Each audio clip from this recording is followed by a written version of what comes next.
Hey there, and welcome to Crime for Sleep. I know you're having trouble falling asleep, so let me keep you company with true crime stories from around the world. Before we dive in, I'm curious, where did you first hear this one?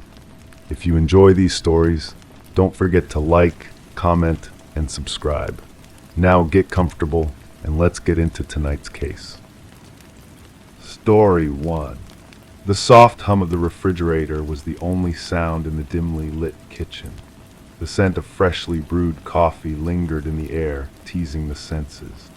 As I reached for a cup to pour myself a drink, my fingers brushed against something cold and metallic beside the sugar bowl.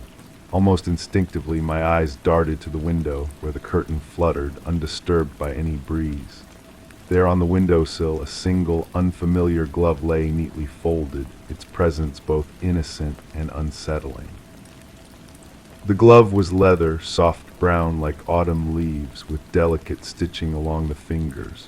It seemed too small for my hands, too refined for the rough work that filled my days. I lifted it carefully, feeling the supple material warm under my touch. The leather held a faint scent of vanilla, and something else I couldn't identify, something that made my chest tighten with an emotion I couldn't name.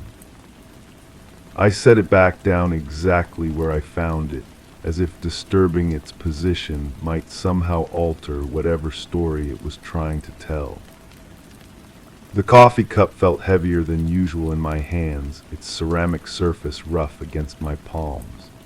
The mug bore a small chip near the handle, an imperfection I'd never noticed before despite using it every morning for months. The coffee itself had grown cold while I studied the glove, leaving a bitter aftertaste that lingered long after I'd swallowed. I found myself staring into the dark liquid, searching for answers in its murky depths, but finding only my own distorted reflection staring back. The kitchen window faced the backyard, where morning light filtered through the glass in pale rectangles across the linoleum floor. The curtains were a soft yellow, chosen for their cheerful appearance, though they seemed muted now in the early light. I remembered hanging them with such care, measuring twice before making the first cut, wanting everything to be perfect. But now one panel hung slightly askew, as if someone had brushed against it in passing. The thought of an intruder made my skin crawl, yet the house showed no other signs of disturbance. The sugar bowl sat where it always did, its white porcelain surface gleaming despite the dim light. But beside it lay the cold, metallic object my fingers had discovered, a small silver key I'd never seen before. It was old-fashioned, with an ornate head decorated with swirling patterns that seemed to shift when I wasn't looking directly at them. The key felt significant, important, like it might unlock something I wasn't sure I wanted to find. I wrapped my fingers around it, feeling its weight, its sharp edges pressing into my palm. The refrigerator's hum grew louder, more insistent, filling the silence with its mechanical rhythm. I approached it slowly, drawn by some instinct I couldn't explain. The surface was covered with the usual collection of notes and reminders, held in place by colorful magnets. But there, among the grocery lists and appointment cards, was a photograph I didn't remember putting there. It showed a woman with dark hair and kind eyes, smiling at something beyond the camera's frame. She looked familiar, achingly so, yet I couldn't place where I might have known her. The woman's smile seemed to follow me as I moved around the kitchen, her eyes holding secrets I felt I should understand. Her clothing suggested the picture was recent, but something about the quality of the photograph, its slightly faded edges, made it seem older.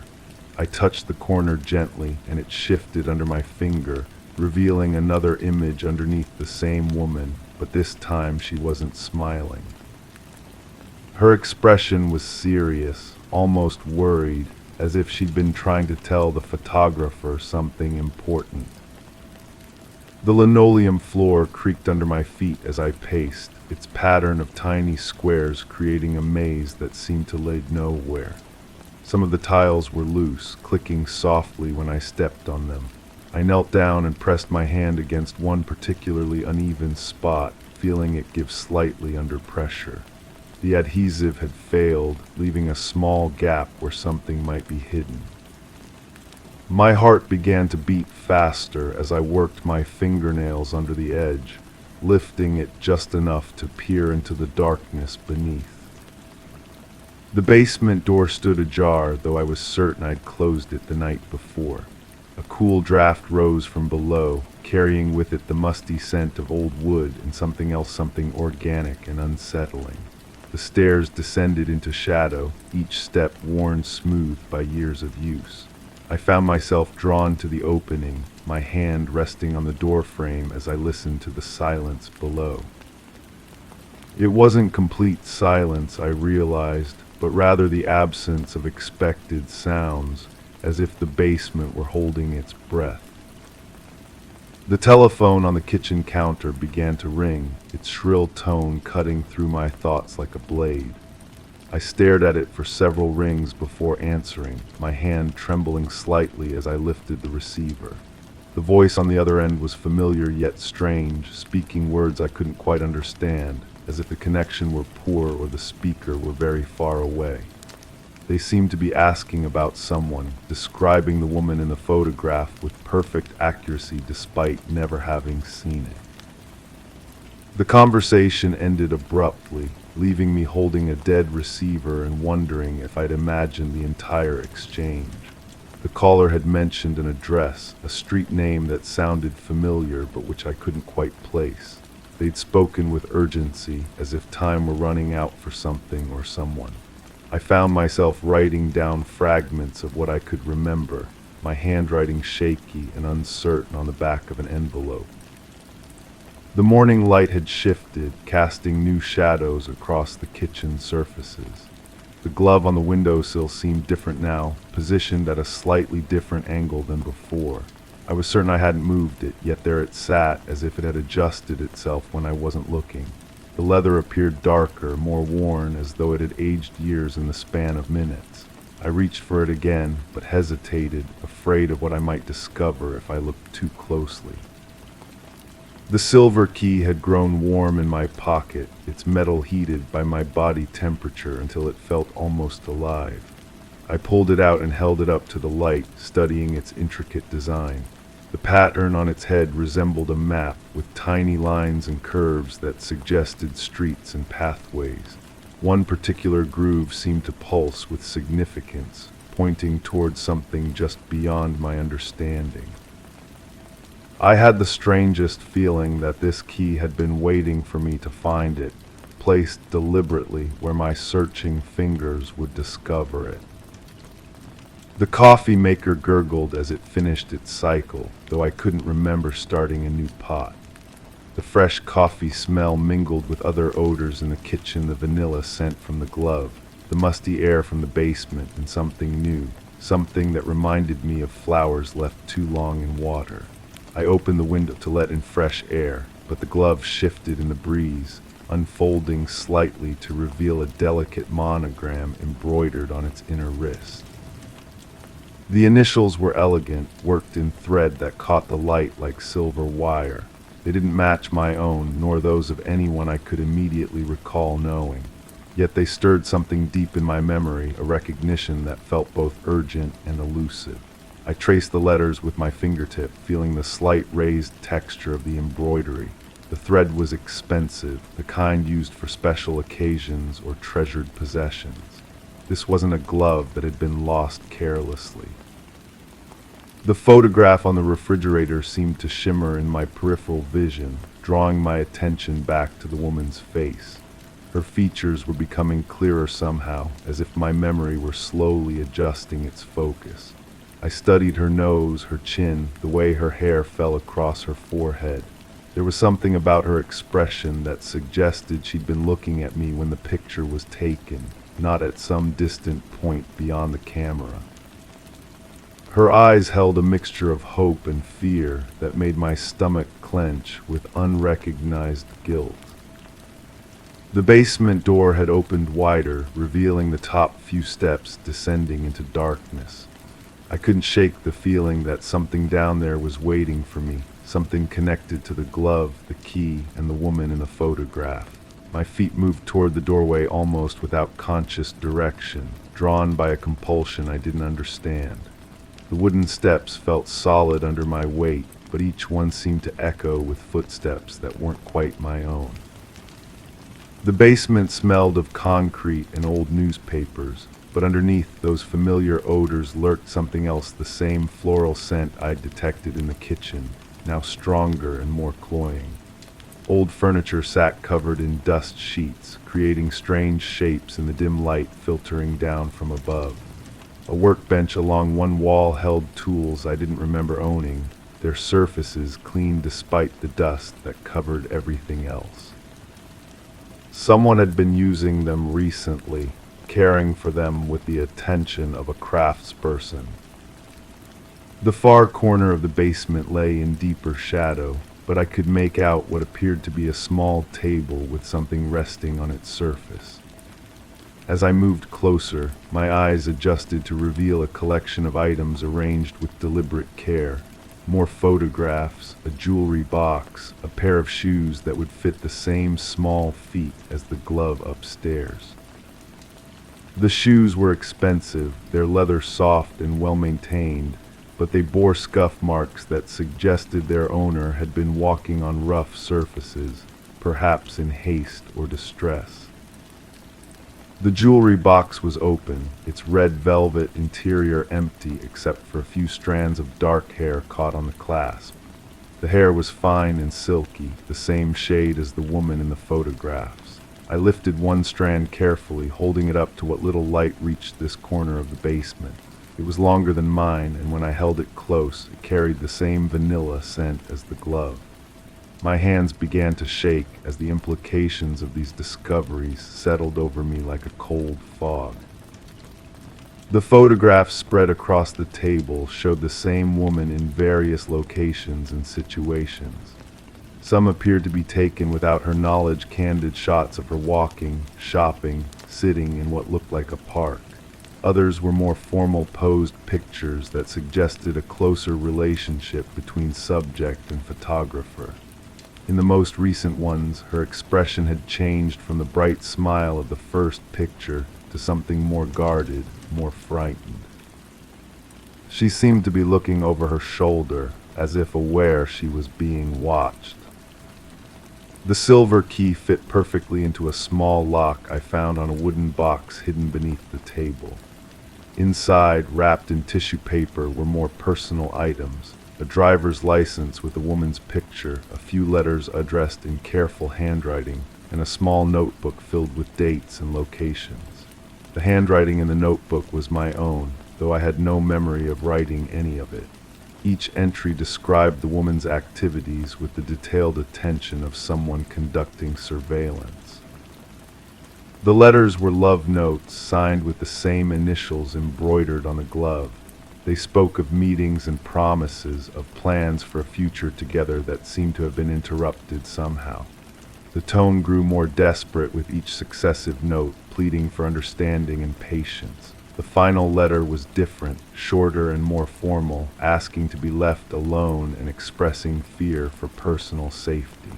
The paper was stained with what looked like tears.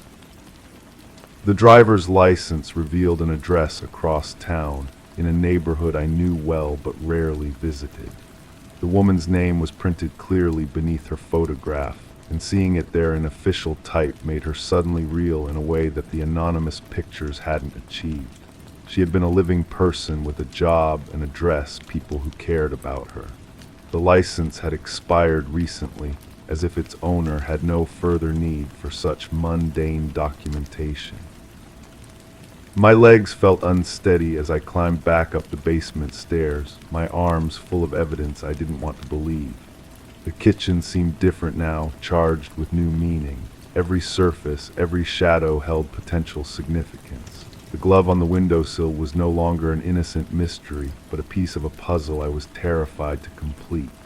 I set the photographs on the counter beside it, arranging them in chronological order based on the woman's changing expressions. The telephone rang again, its sound now ominous rather than merely startling.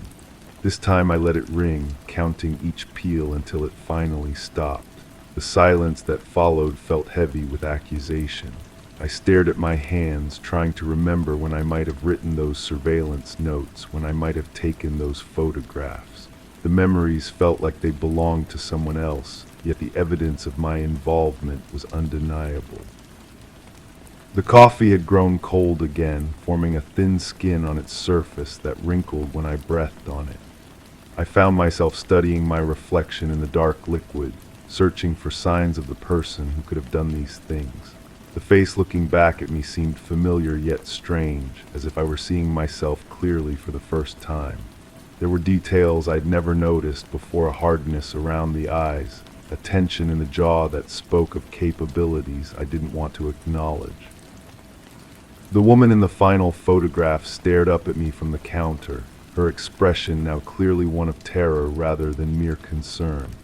Her eyes seemed to plead for something: help, understanding, mercy perhaps. I touched the image gently, wondering what had happened to transform her bright smile into this mask of fear. The progression of emotions across the series of pictures told a story I was beginning to understand but desperately wanted to deny. The glove lay beside the photographs like an accusation, its soft leather now seeming to hold the warmth of the hand that had once worn it. I picked it up one final time, feeling its weight, breathing in its lingering scent. Somewhere in the distance, I heard the sound of sirens growing closer, their wail cutting through the morning quiet like a judgment I could no longer avoid. The key in my pocket had grown cold again, its metal surface now feeling less like a tool than like evidence of locks that should never have been opened. Story 2. The tap dripped, each drop pausing as if reconsidering its descent.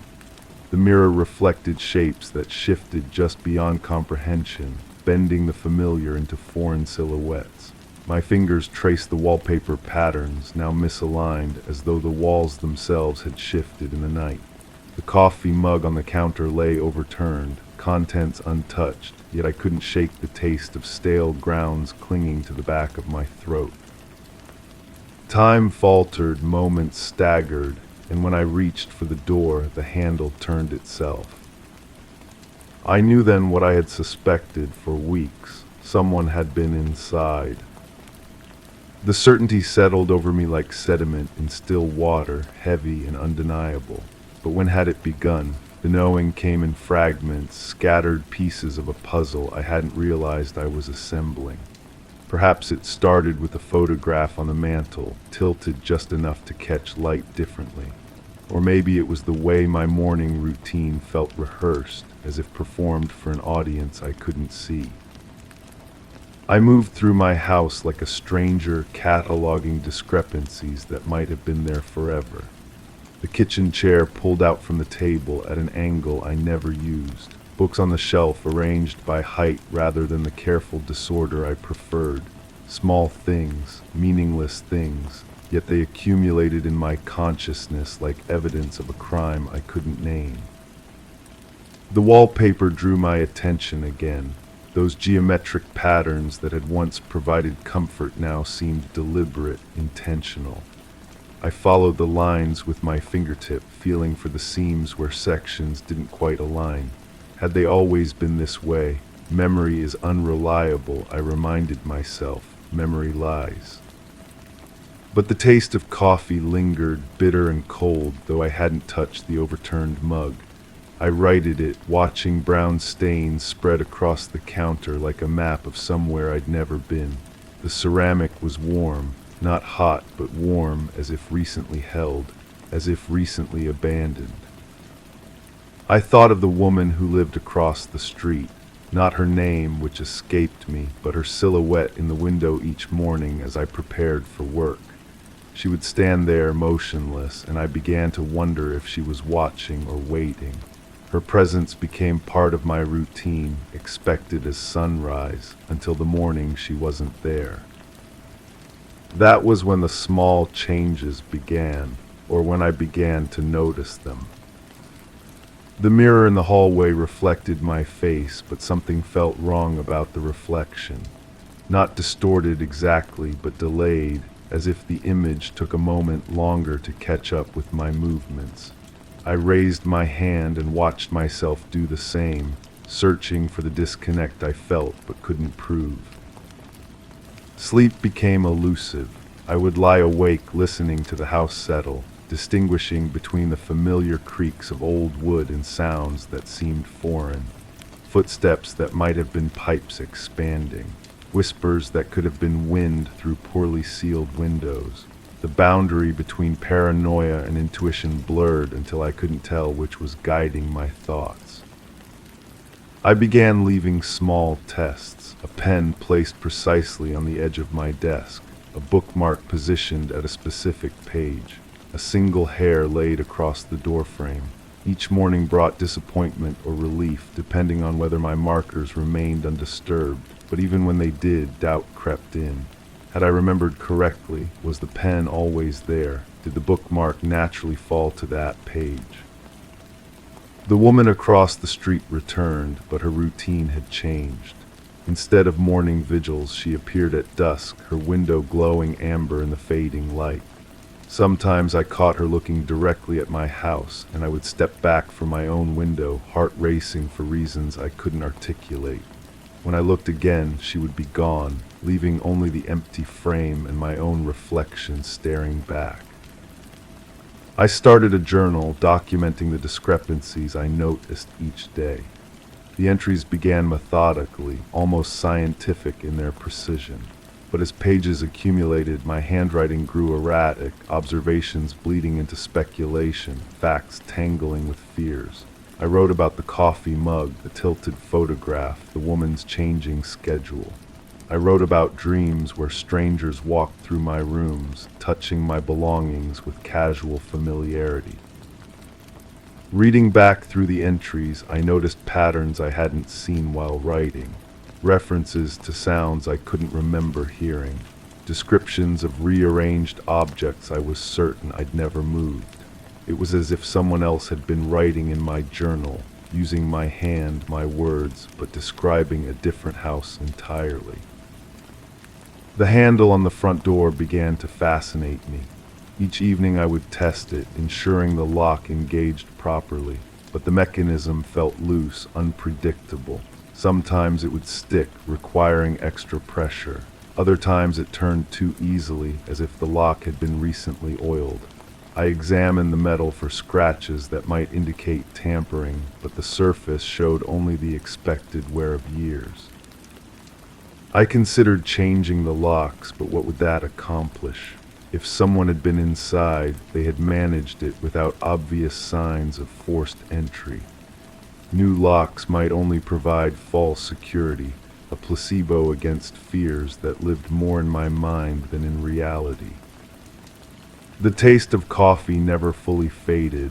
It became a constant presence, coating my tongue with phantom bitterness. I stopped drinking coffee entirely, switched to tea, then to water, but the flavor persisted. I began to associate it with the feeling of being watched, as if the two sensations were somehow linked in my nervous system.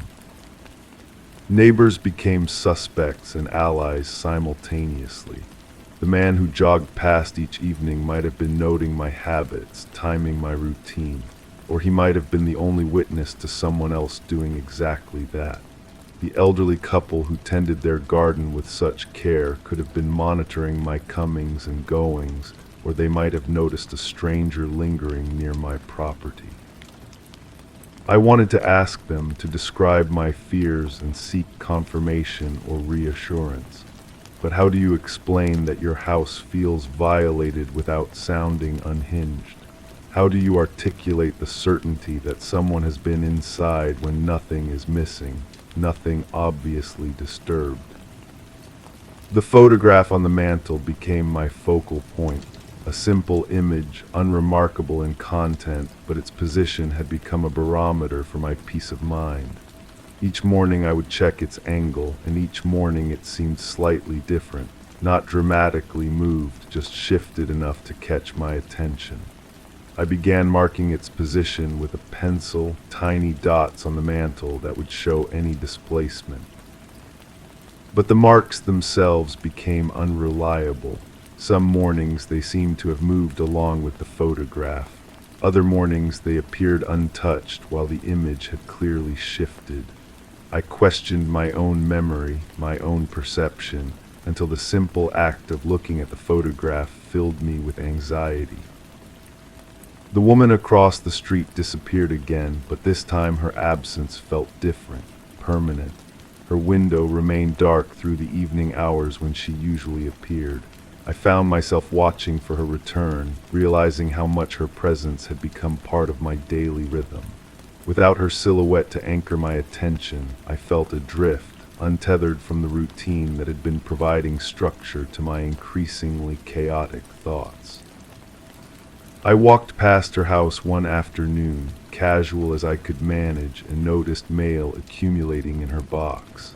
The lawn showed signs of neglect, grass growing longer than the careful maintenance I'd observed before. A newspaper lay yellowing on her front step. Either she had left suddenly, or something had prevented her return. The possibility that she might have answers to my questions died with her disappearance.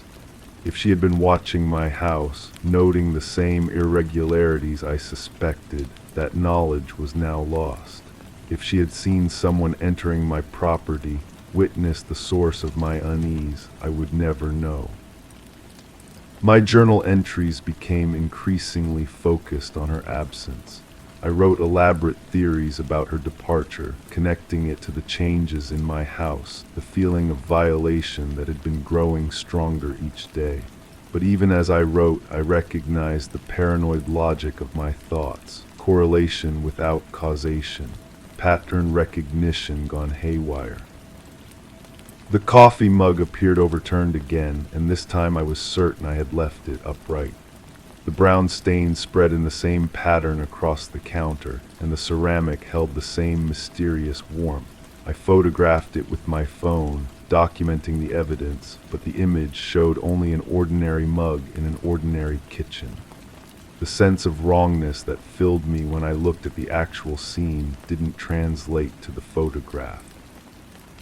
I began to understand how unreliable witness testimony could be.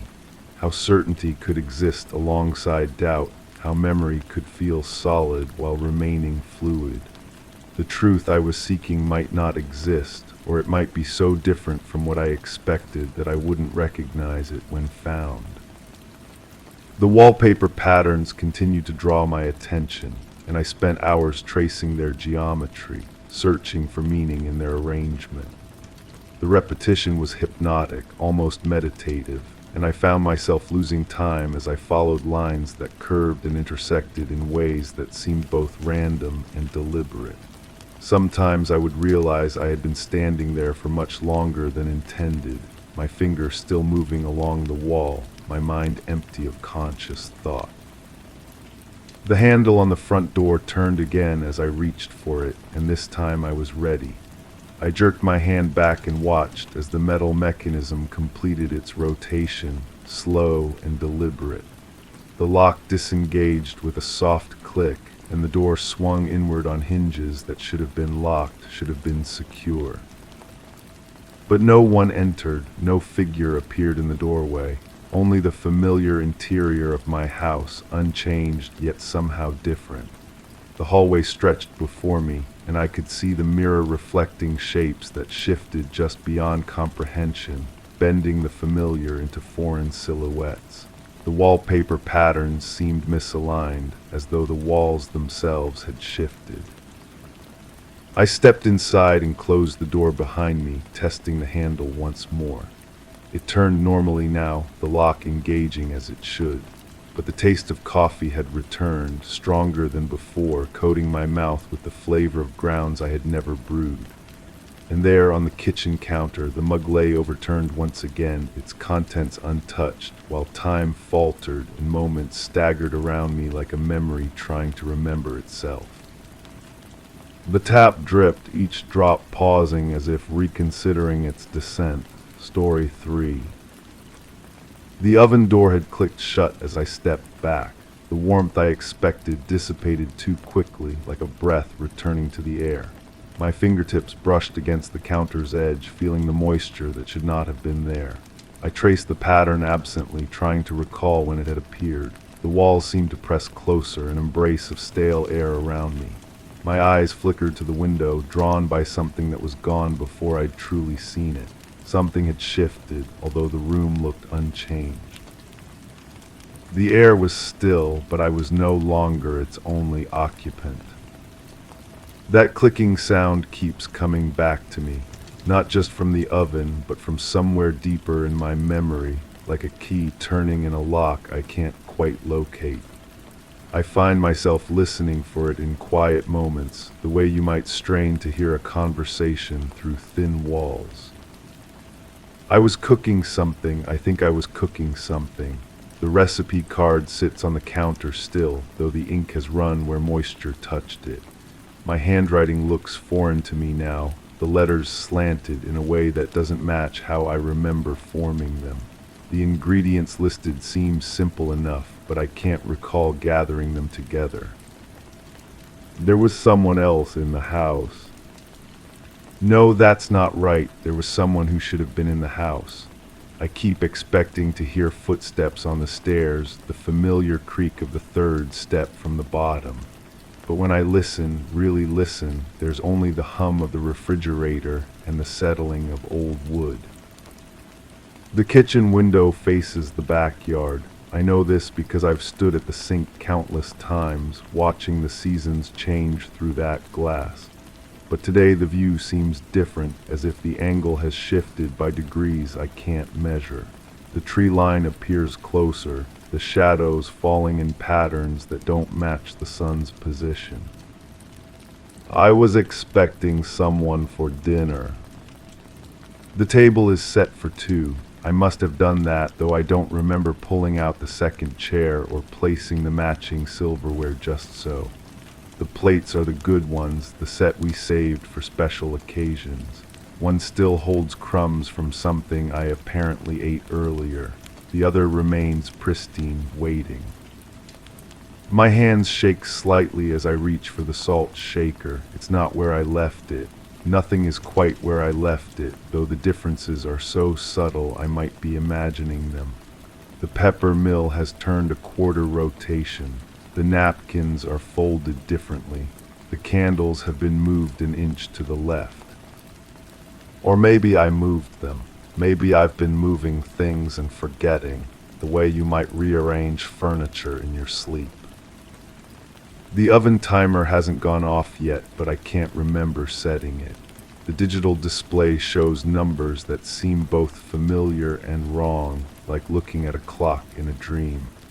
I press my ear to the oven door and hear nothing, not even the whisper of heat circulating. What was I cooking?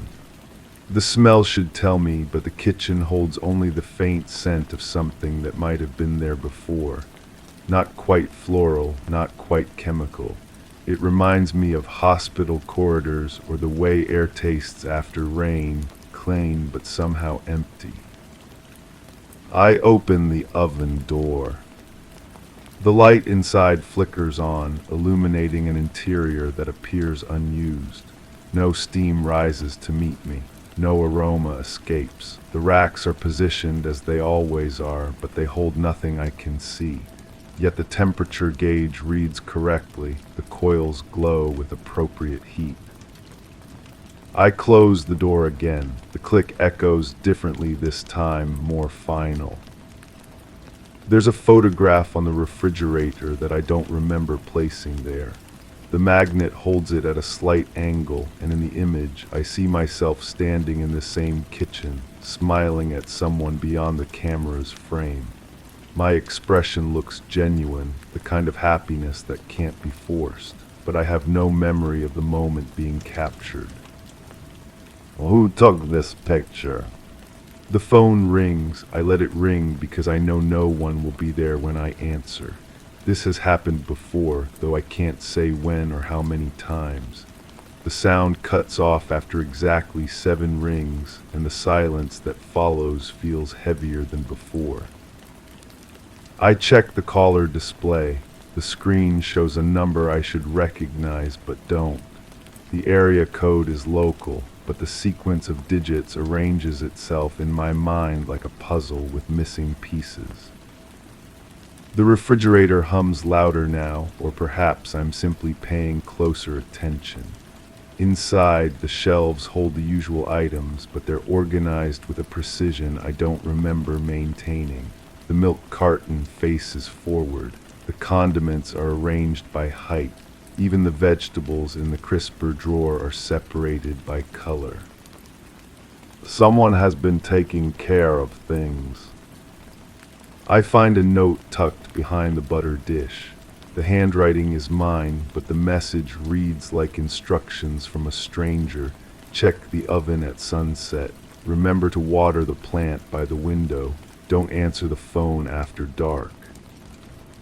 I have no memory of writing these words, though I recognize the pen I must have used. It's the blue one that skips occasionally, leaving gaps in letters the way this note shows gaps in my recollection. What plant by the window?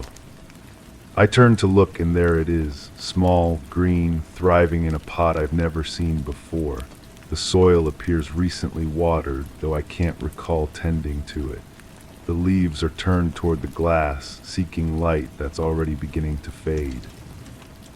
Sunset approaches, though I hadn't noticed the day passing.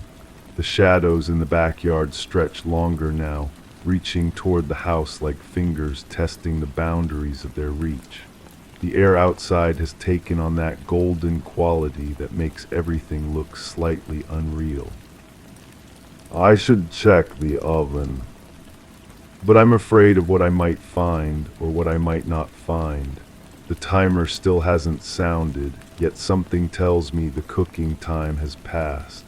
The kitchen feels expectant, as if waiting for me to complete an action I started but can't remember finishing. The second place setting catches my eye again. The fork has been moved, not by much, just a fraction of an inch, but enough to notice if you're looking for changes. The napkin beside it bears a slight impression, as if someone had rested their hand there briefly. I call out to the empty house, though I'm not sure what name to use.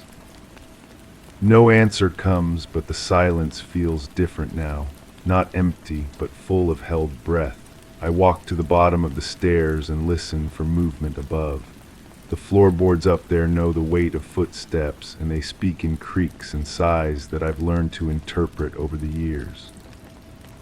Today they're quiet, but it's the kind of quiet that suggests recent disturbance rather than abandonment. I climb the stairs anyway. The third step creaks as always, a sound that used to announce arrivals and departures. Now it simply marks my passage through a house that feels simultaneously familiar and foreign. The bedroom at the end of the hall shows signs of double occupancy. 2 pillows, both bearing the impression of use. 2 sets of clothes in the hamper, though I only remember changing once. The mirror on the dresser reflects my face, but the expression looking back seems to belong to someone who knows more than I do. I return to the kitchen as the last light fades from the window. The oven timer finally sounds, its shrill voice cutting through the accumulated quiet. I reach for the door handle, then pause. The moisture on the counter has formed a new pattern, one that looks almost like handwriting. Not words exactly, but the suggestion of communication. I trace it with my finger again, and this time the movement feels like repetition rather than discovery. The oven door clicks open. Inside, the racks hold shadows that shift with the interior light. No dish awaits removal, no explanation for the timer's insistence. But the heat that flows out carries that same elusive scent I noticed earlier, stronger now and tinged with something that might be recognition. I close the door and lean against it, feeling the warmth seep through my back.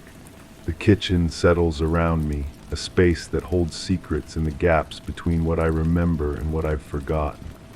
The second place setting waits patiently, and somewhere in the house, I hear the soft sound of settling that might be footsteps or might be the natural rhythm of a home at rest.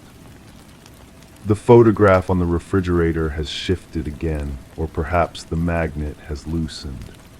Now it hangs at an angle that reveals something I hadn't noticed before. A shadow at the edge of the frame, the suggestion of another presence just beyond the camera's reach. I should remember who was there with me. I should remember why I was so happy, why the kitchen felt full instead of empty, why the oven door clicking shut sounded like the beginning of something rather than its end. But memory is a strange thing, selective in what it preserves and what it lets slip away. What remains are fragments, the click of the door, the moisture on the counter, the warmth that dissipates too quickly. These details circle back like echoes, each repetition carrying slightly different weight. The phone rings again, 7 rings, then silence. This time I almost remember who might be calling. Story 4. The key slid in, but the door stayed shut.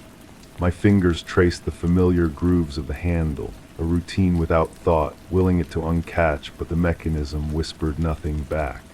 Inside, dim outlines blurred into neglect, my steps absorbed by plush carpet that once resisted underfoot.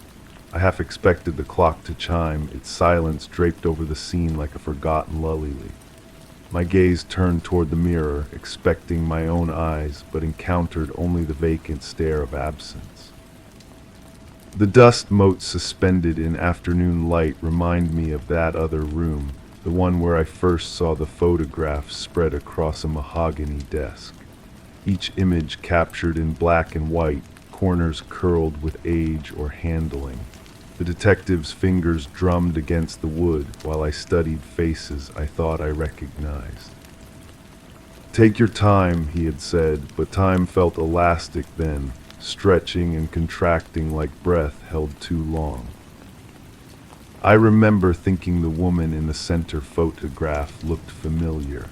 Her hair fell across her shoulder in a way that tugged at something buried in my memory. But when I tried to place her, the certainty dissolved like sugar in water. The house feels different now, not just empty, transformed.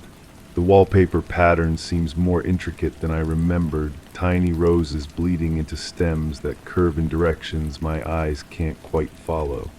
I run my palm along the surface and feel the slight texture of dried adhesive where something was once mounted, a frame perhaps, or a mirror.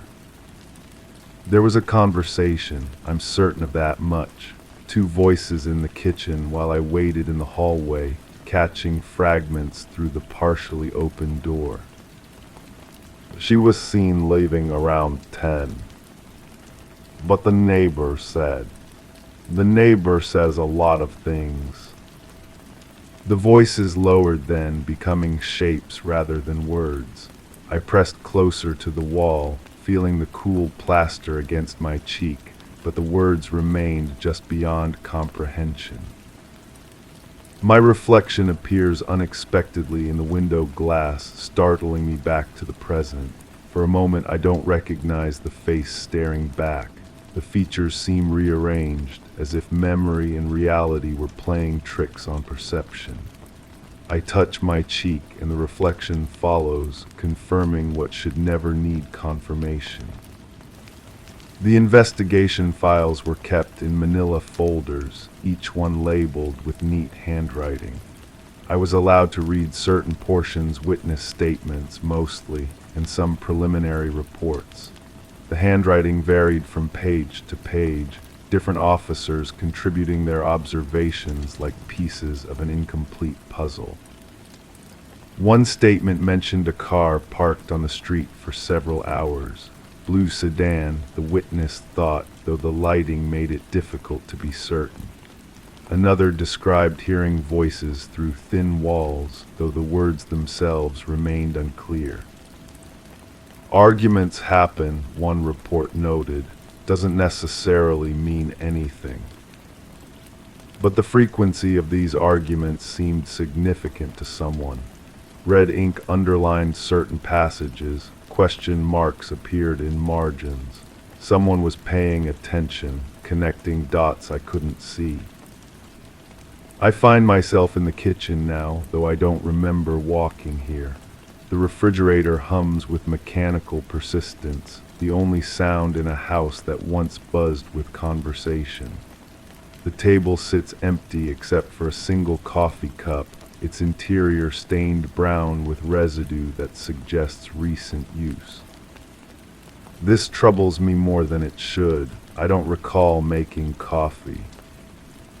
The newspaper clippings were photocopied, some so many times that the text appeared fuzzy, words bleeding into gray shadows. Headlines spoke of disappearances and investigations, but the articles themselves raised more questions than they answered. Police are asking anyone with information to come forward. The family requests privacy during this difficult time. No suspects have been named at this time. Standard phrases repeated across different cases, different papers. I wondered if the same reporter wrote them all, or if tragedy simply demanded its own vocabulary. The basement door stands slightly ajar. I don't remember opening it, but memory has become unreliable lately, full of gaps and inconsistencies. The darkness below seems deeper than ordinary shadow, as if light itself were being absorbed rather than merely absent. I descended those stairs once before, following the detective's flashlight beam as it swept across concrete walls and exposed beams. The air smelled of dampness and something else, something organic and forgotten. Nothing unusual, the detective had said, but his light lingered on certain spots longer than others. A stain on the floor that might have been water damage, scratches on the wall that could have been made by furniture or fingernails. I asked about the scratches. Old house, he replied, things settle. But houses don't scratch walls, people do. The telephone rings, cutting through the silence with mechanical insistence. I stare at it for several rings before answering, uncertain what voice I expect to hear. Hello. Silence stretches across the line, punctuated only by the faint crackle of static. Someone is there. I can sense presence in the quality of the quiet, but no words come. Hello, I repeat, but the line goes dead. The phone calls started after the first interview, always at odd hours, always silent. The detective suggested changing the number, but I worried about missing something important. What if someone was trying to tell me something they couldn't say directly? Crank calls happen, he assured me, especially in cases like this. People get curious, sometimes cruel. But these calls felt different, patient, as if someone were waiting for me to understand something I hadn't yet grasped. I'm standing in the bedroom now, though the transition feels dreamlike, disconnected from conscious decision. The bed remains unmade, sheets twisted as if someone had struggled against sleep. The indentation on the pillow suggests a head resting there recently, though I slept in the guest room last night. Didn't I? Memory becomes slippery when examined too closely. I remember preparing for bed, brushing teeth, turning off lights, but the sequence feels rehearsed rather than lived, like reciting lines from a play I've performed too many times. The jewelry box sits open on the dresser, its contents scattered as if someone had searched through them quickly. I don't remember opening it, but my fingers know the weight of each piece, the texture of metal and stone. A ring is missing, the one with the small blue stone that caught light in unexpected ways. I search through the scattered pieces, but the ring isn't there. It wasn't valuable, just pretty in a simple way. The kind of thing that might be overlooked unless someone knew to look for it specifically. The evidence room was climate controlled and fluorescent bright, everything catalogued and labeled with numbers that corresponded to reports I wasn't allowed to read. The officer who escorted me there moved with practiced efficiency, locating specific items without hesitation. Personal effects, he explained, opening a box that contained a wallet, keys, and several pieces of jewelry I recognized immediately. The blue ring was there then, nestled in tissue paper alongside other familiar objects. I reached toward it instinctively, but the officer stopped me. "No touching," he said, "just identification." I confirmed what they already knew, that these things had belonged to someone I cared about. But seeing them in that sterile environment, reduced to evidence numbers, made them seem like artifacts from someone else's life. The mirror in the hallway reflects the room behind me, but the image seems wrong somehow. The proportions don't match what I see when I turn around. The bed appears made in the reflection, while the actual bed remains disheveled. Light falls differently, shadows angle in impossible directions. I close my eyes and count to 10, a childhood remedy for confusion. When I open them, the reflection matches reality again, but the moment of discord lingers like an aftertaste. These episodes of displacement have become more frequent since the investigation began. Time skips forward or backward without warning. I find myself in rooms I don't remember entering, holding objects I don't recall picking up. The detective suggested stress could cause such symptoms. The mind protects itself, he explained, sometimes by forgetting, sometimes by rearranging. But protection from what? And why do these episodes feel less like forgetting and more like remembering something I'm not supposed to know? The photographs from the evidence room haunt me in unexpected moments. Not just the official crime scene images, but the personal one snapshots from better times, faces smiling at cameras held by hands I can no longer see. In one picture, the woman with familiar hair stands beside someone whose face has been carefully obscured by shadow. I asked about the shadowed figure. Probably just bad lighting, the detective said, but he made a note in his file. The kitchen window overlooks a yard that seems smaller than I remember. The grass grows wild now, punctuated by weeds that thrust upward with aggressive persistence. A shovel leans against the garden shed, its blade caked with dried earth that might be recent or might have been there for months. I don't remember gardening lately, but my fingernails show traces of soil. The interrogation room was painted institutional beige, with a table bolted to the floor and chairs that scraped against linoleum when moved. I sat across from two detectives who took turns asking questions that seemed designed to catch me in contradictions I didn't know I was making. Tell us about the argument. What argument? The neighbor heard raised voices. People talk loudly sometimes. It doesn't mean anything. But their expressions suggested it meant everything. They exchanged glances that carried conversations I couldn't interpret, made notes about responses that seemed perfectly reasonable to me. Where were you between 9 and 11? Home, I think, watching television. What were you watching? The question caught me off guard. Television programs blur together in memory, especially when you're not really paying attention. I named something generic but saw skepticism in their eyes. Alone. Well, yes. Anyone call any visitors? No.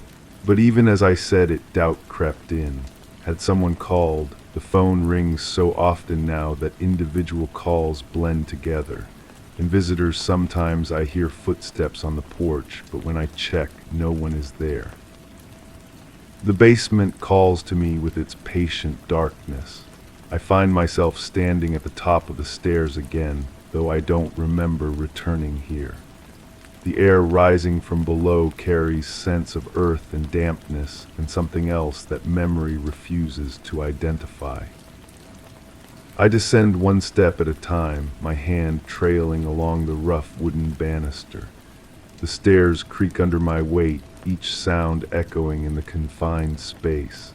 At the bottom, I reach for the light switch, but my fingers find only empty wall. In the darkness, shapes suggest themselves without revealing their true nature. A workbench along one wall, tools hanging from pegboard, boxes stacked in corners where shadows gather thickest.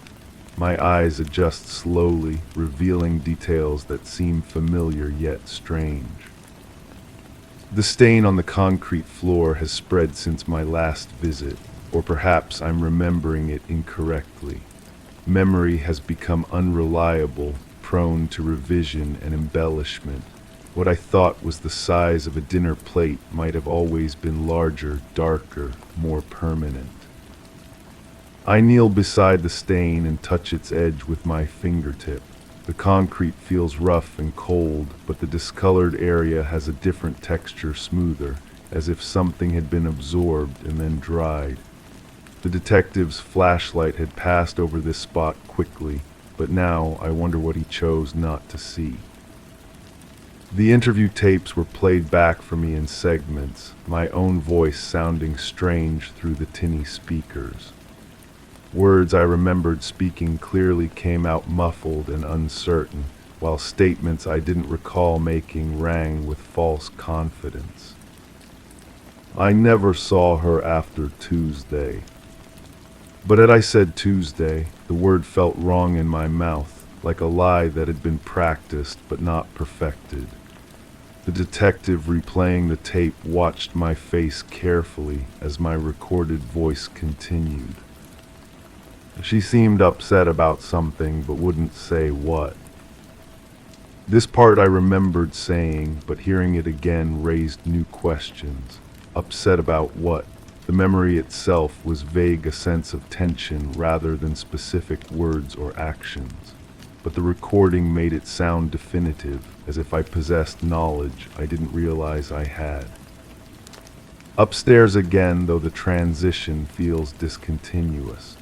The living room appears different each time I enter it. Furniture shifted slightly, objects moved from their expected places. A book lies open on the coffee table, though I don't remember reading. The pages show a story about disappearance and investigation, themes that mirror my own situation with uncomfortable precision. I close the book and check the cover. The title means nothing to me, but the author's name triggers a faint recognition. Someone I might have known once in circumstances I can't quite recall. The coincidence feels too perfect, too deliberately placed. The telephone rings again, its sound cutting through the afternoon quiet. This time I answer immediately, hoping to catch the caller before they can hang up. Hello. I know you're there. The voice is familiar but unplaceable, filtered through static and distance. Female, I think, though the distortion makes certainty impossible. Who is this? You know who this is. But I don't. The voice carries recognition just beyond reach, like trying to remember a dream after waking. I strain to identify the speaker, but the line goes dead before understanding arrives. These calls have become a pattern now, cryptic statements followed by abrupt disconnection. Each conversation leaves me with more questions and fewer certainties. The detective suggested recording the calls, but when I tried, the device captured only silence. Technical problems, he suggested, but his expression indicated suspicion of a different kind. The evidence box contained more than jewelry and personal effects. Photographs, letters, receipts from places I didn't recognize for purchases I couldn't remember. The officer supervising my review made notes about my reactions, though I tried to keep my face neutral. One receipt showed a purchase from a hardware store: rope, plastic sheeting, cleaning supplies. The date was recent, but I had no memory of buying these items. When I mentioned this to the officer, he exchanged a meaningful look with his partner. Memory can be selective, he said, but his tone suggested deliberate rather than accidental forgetting. I'm in the garden now, though I don't recall coming outside. The shovel feels heavy in my hands, its wooden handle worn smooth by use I don't remember. The earth beneath my feet shows signs of recent disturbance, areas where grass grows in different patterns, soil that seems looser than its surroundings. I press the shovel blade into the ground experimentally. It sinks deeper than expected, as if the earth here had been moved before. The resistance feels wrong somehow, too yielding for undisturbed soil. But why would I be digging, and what might I have been looking for? The neighbor's statement mentioned seeing me in the garden at unusual hours. Late evening, early morning, times when normal gardening wouldn't occur. When asked about this, I had no explanation. I don't remember gardening at all, let alone at odd hours. Sleepwalking maybe, I suggested, but the detective's expression remained skeptical. What were you digging for? I don't remember digging. The neighbor was very specific, said you were digging in the same spot for several nights. This troubled me more than I wanted to admit. The idea of performing actions without conscious memory felt like losing pieces of myself. But when I tried to remember those nights, I found only blank spaces where recollection should be. The kitchen drawer sticks when I try to open it, as if something inside is preventing smooth movement. I pull harder, and it suddenly gives way, spilling contents across the floor. Knives scatter with metallic sounds, their blades catching light from the window. One knife is missing from the set, the largest one, with a blade designed for heavy cutting. I search through the scattered utensils, but it's definitely gone. The empty slot in the wooden block where it belonged seems to accuse me of carelessness or worse. When did I last see that knife? Memory provides no clear answer, just vague impressions of meal preparation and routine kitchen tasks. But the absence feels significant in a way that ordinary misplacement wouldn't. The evidence room contained a knife that might have been mine, similar size and style, though the officer wouldn't let me examine it closely. When I asked where it had been found, he consulted his notes carefully before answering. Anonymous tip, he said. Someone called in a location. What location? I can't share those details. But his eyes flicked toward the window when he said it, toward the direction of my house and the garden where soil had been disturbed by hands I couldn't remember using. Night comes without warning, as if hours had passed in moments.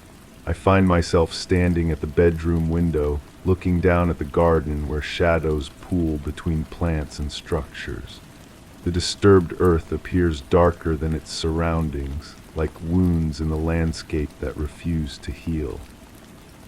A figure moves between the trees at the property's edge, or perhaps it's just wind shifting branches in patterns that suggest human movement.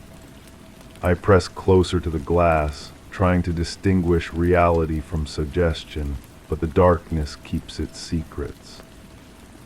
The phone rings downstairs, its sound carrying clearly through the quiet house. I consider not answering, but curiosity overcomes caution. The caller might finally reveal their identity, explain the cryptic messages and silent watches. Hello. You can't hide from what you've done. The voice is clearer now, less distorted by static. Female, definitely, with an accent that suggests local origins. But recognition still hovers just beyond reach, like a word on the tip of my tongue that refuses to emerge. I don't know what you mean. The garden knows, the basement knows, everything knows except you. The line goes dead, leaving me with questions that multiply like reflections in opposing mirrors. What do the garden and basement know? And why would my own knowledge be the exception? I return to the basement, drawn by implications I don't fully understand. The darkness seems expectant now, as if waiting for me to discover something I've been avoiding.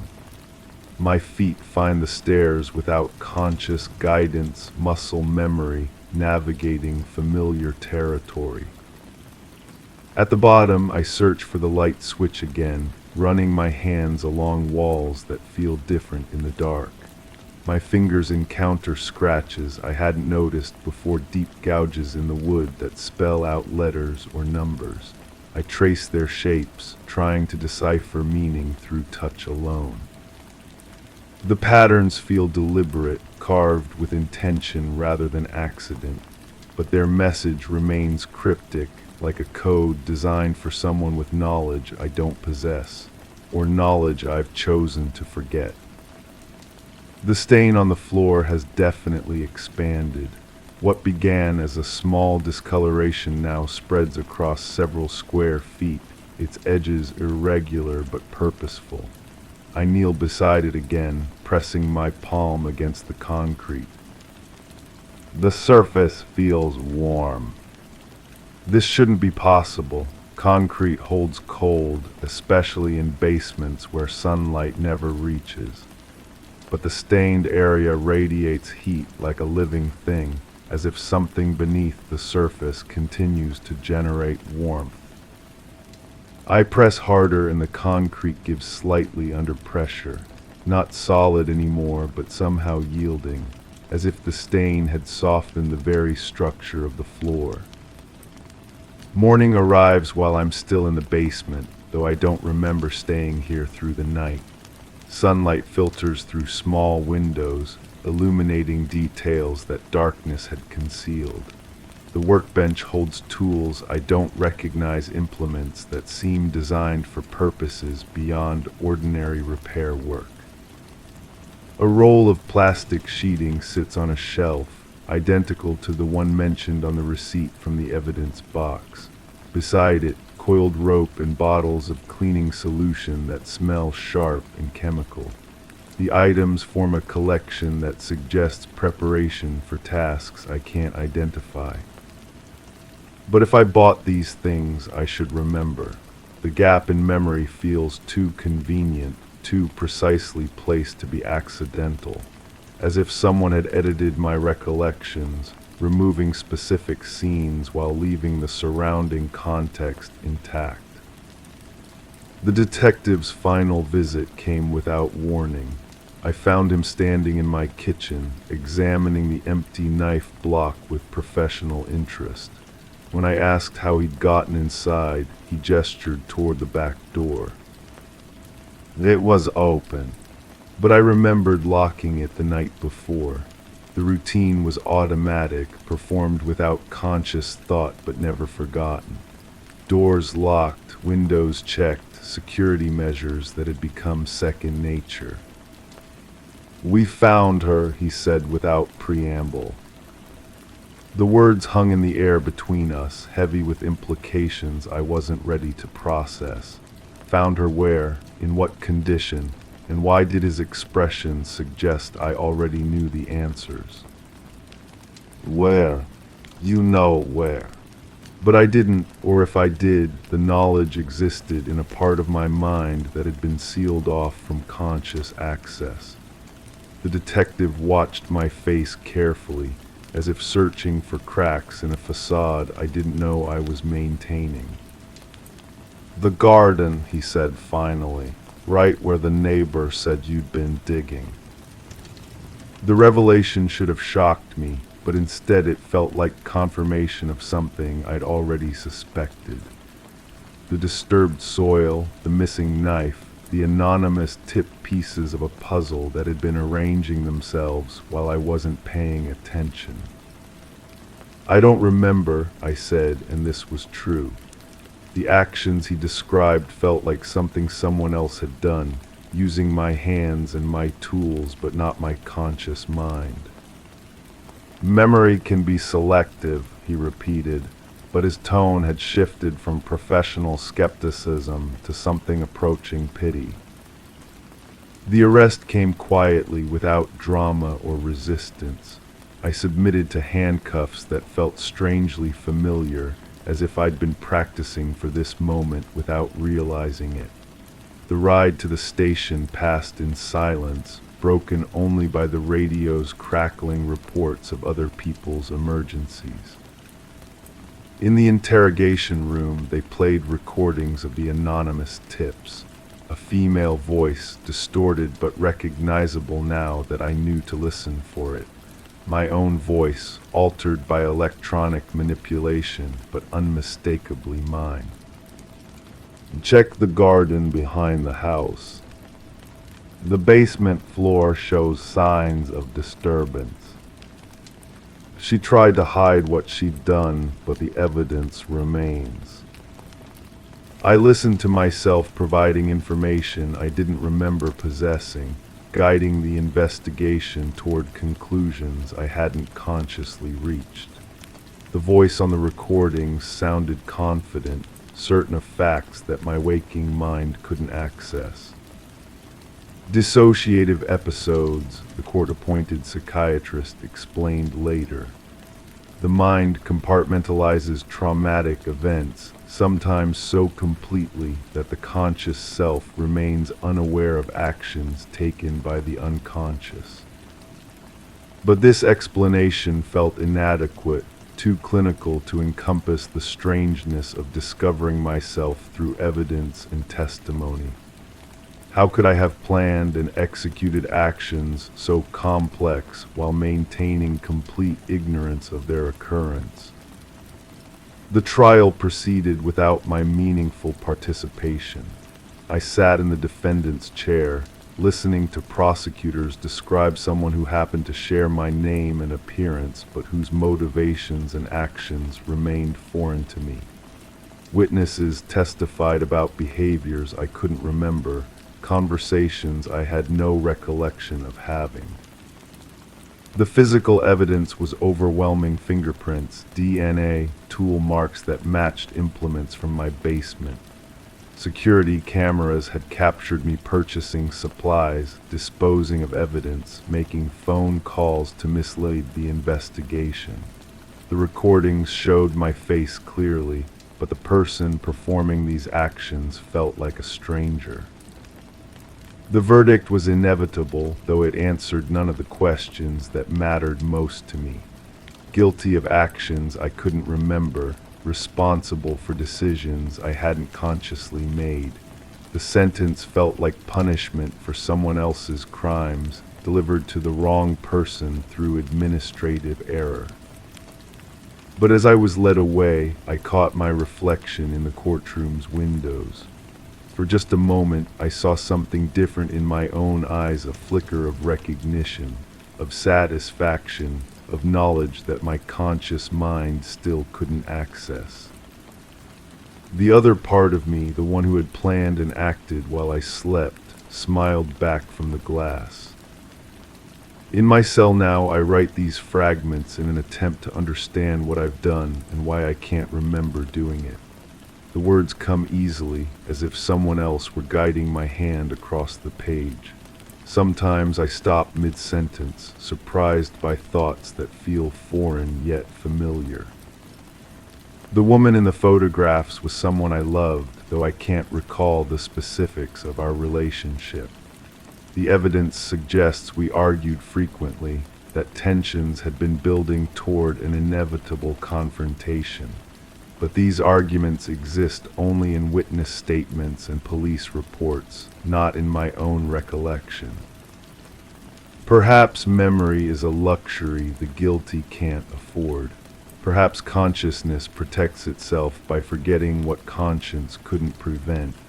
Or perhaps there are simply actions so fundamental to survival that they bypass awareness entirely, like breathing or blinking or removing threats to one's existence. The garden continues to grow wild in my absence. Weeds thrust upward through soil that holds secrets I help to bury but can't remember burying. The basement waits in patient darkness, its stained floor marking the spot where two realities intersected, the one I remember and the one I lived. Sometimes in the quiet hours before dawn, I feel her presence in the cell with me, not threatening or accusing, but simply there, a witness to the strange, divided nature of human consciousness. She knows what I did, even if I don't. She understands the necessity that drove actions I can't recall taking. In these moments I almost remember.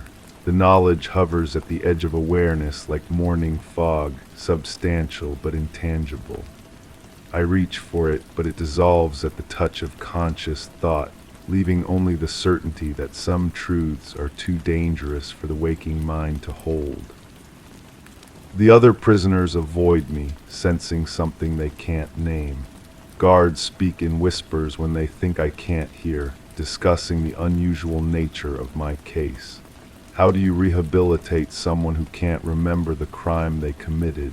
How do you prevent recurrence of actions the perpetrator doesn't know they're capable of performing?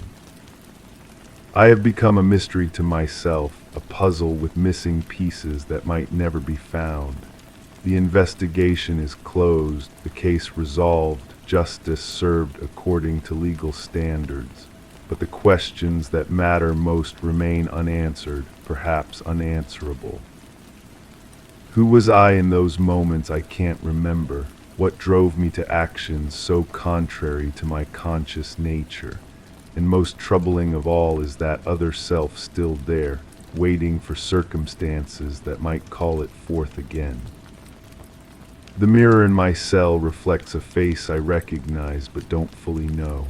Behind my own eyes, something watches and waits, patient as the garden soil that holds its secrets close. I am both prisoner and guard, victim and perpet story 5. It sounded like dry leaves stirring on a windless day, subtle yet insistent, rising from just beyond the thin walls of my mind. I stood in the hallway, fingers brushing against chipped paint, trying to pinpoint the elusive source. The house was still, yet the sound persisted, like an echo misplaced in time. I stepped towards the forgotten closet under the stairs, the air heavy with the scent of dust and something sweetly decayed.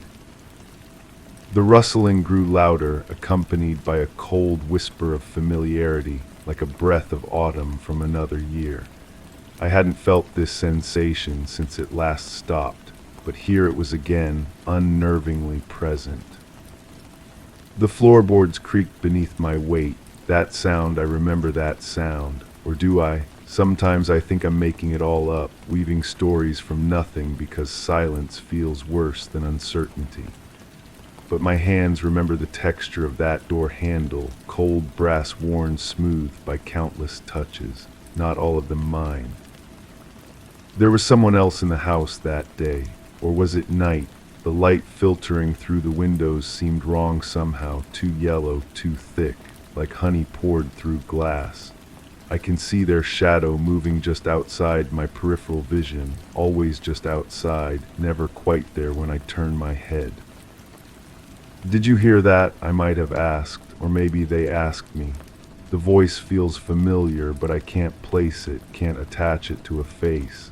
It floats in my memory like smoke, substantial enough to notice, but impossible to grasp. The closet door was already open when I found it. I'm sure of that now, though at first I thought I had opened it myself. My fingerprints were on the handle after all, but there were others too, weren't there? Smaller prints, or maybe larger ones. The memory shifts every time I try to focus on it, like looking at something through water. Inside, boxes stacked upon boxes, cardboard corners soft with age and moisture. I remember pulling one down, the way it felt heavier than it should have, the way something shifted inside when I moved it. A liquid sound. No, not liquid, more like sand or maybe rice. Small things settling against each other. But that's not right either. The box was empty when I opened it. Completely empty except for a smell that reminded me of my grandmother's basement.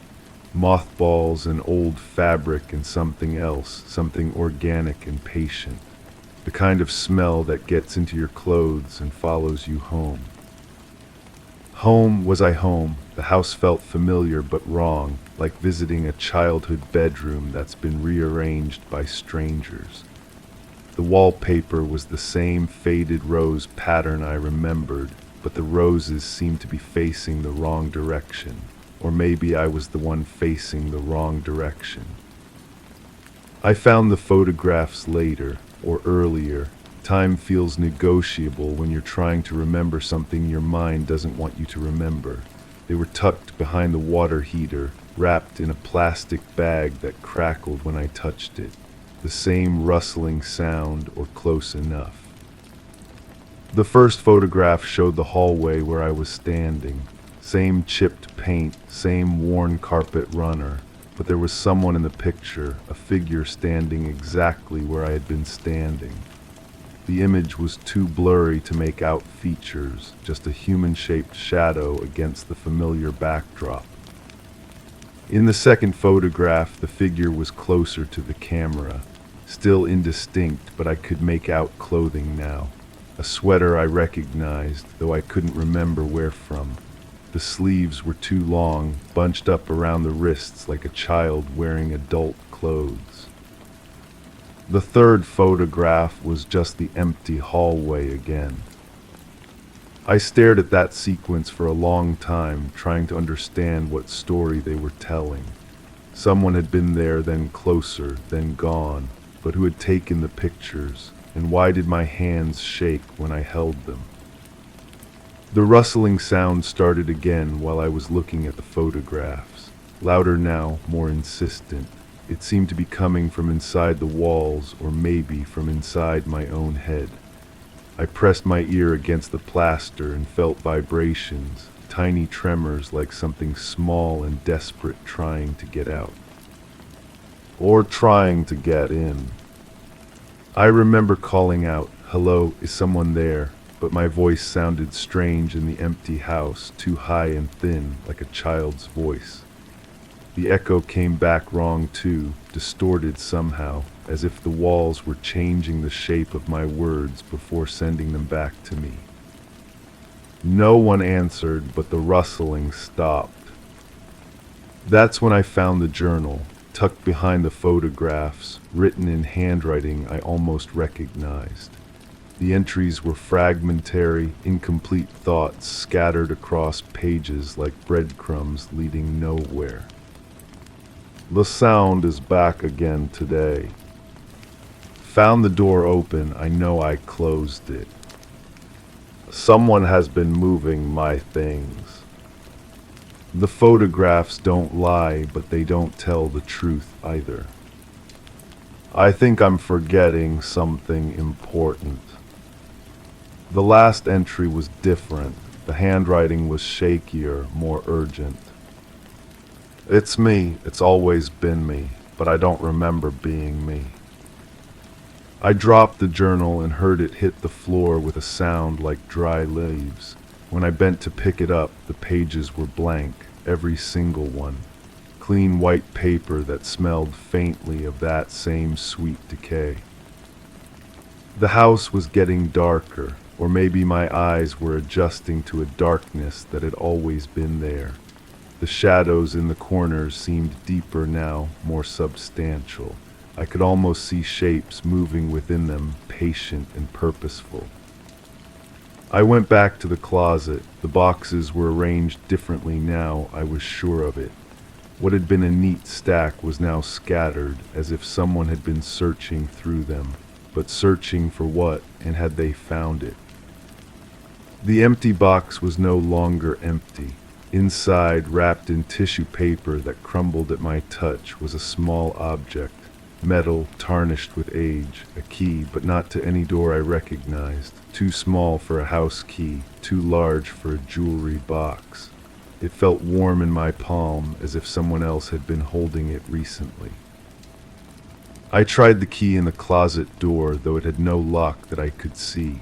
It didn't fit, but when I turned around, there was another door in the hallway, a door that hadn't been there before, or that I hadn't noticed before. The distinction felt important, but I couldn't grasp why. This door was different from the others in the house, newer but somehow more weathered. The wood was a different color, a deeper brown that seemed to absorb light rather than reflect it, and there was a keyhole, small and dark and exactly the right size. The key slid in smoothly, as if it had been made for this specific lock. I turned it and heard tumblers fall into place with a sound like settling bones. The door swung open on hinges that made no sound at all. Behind the door was not another room, but the same hallway I was standing in.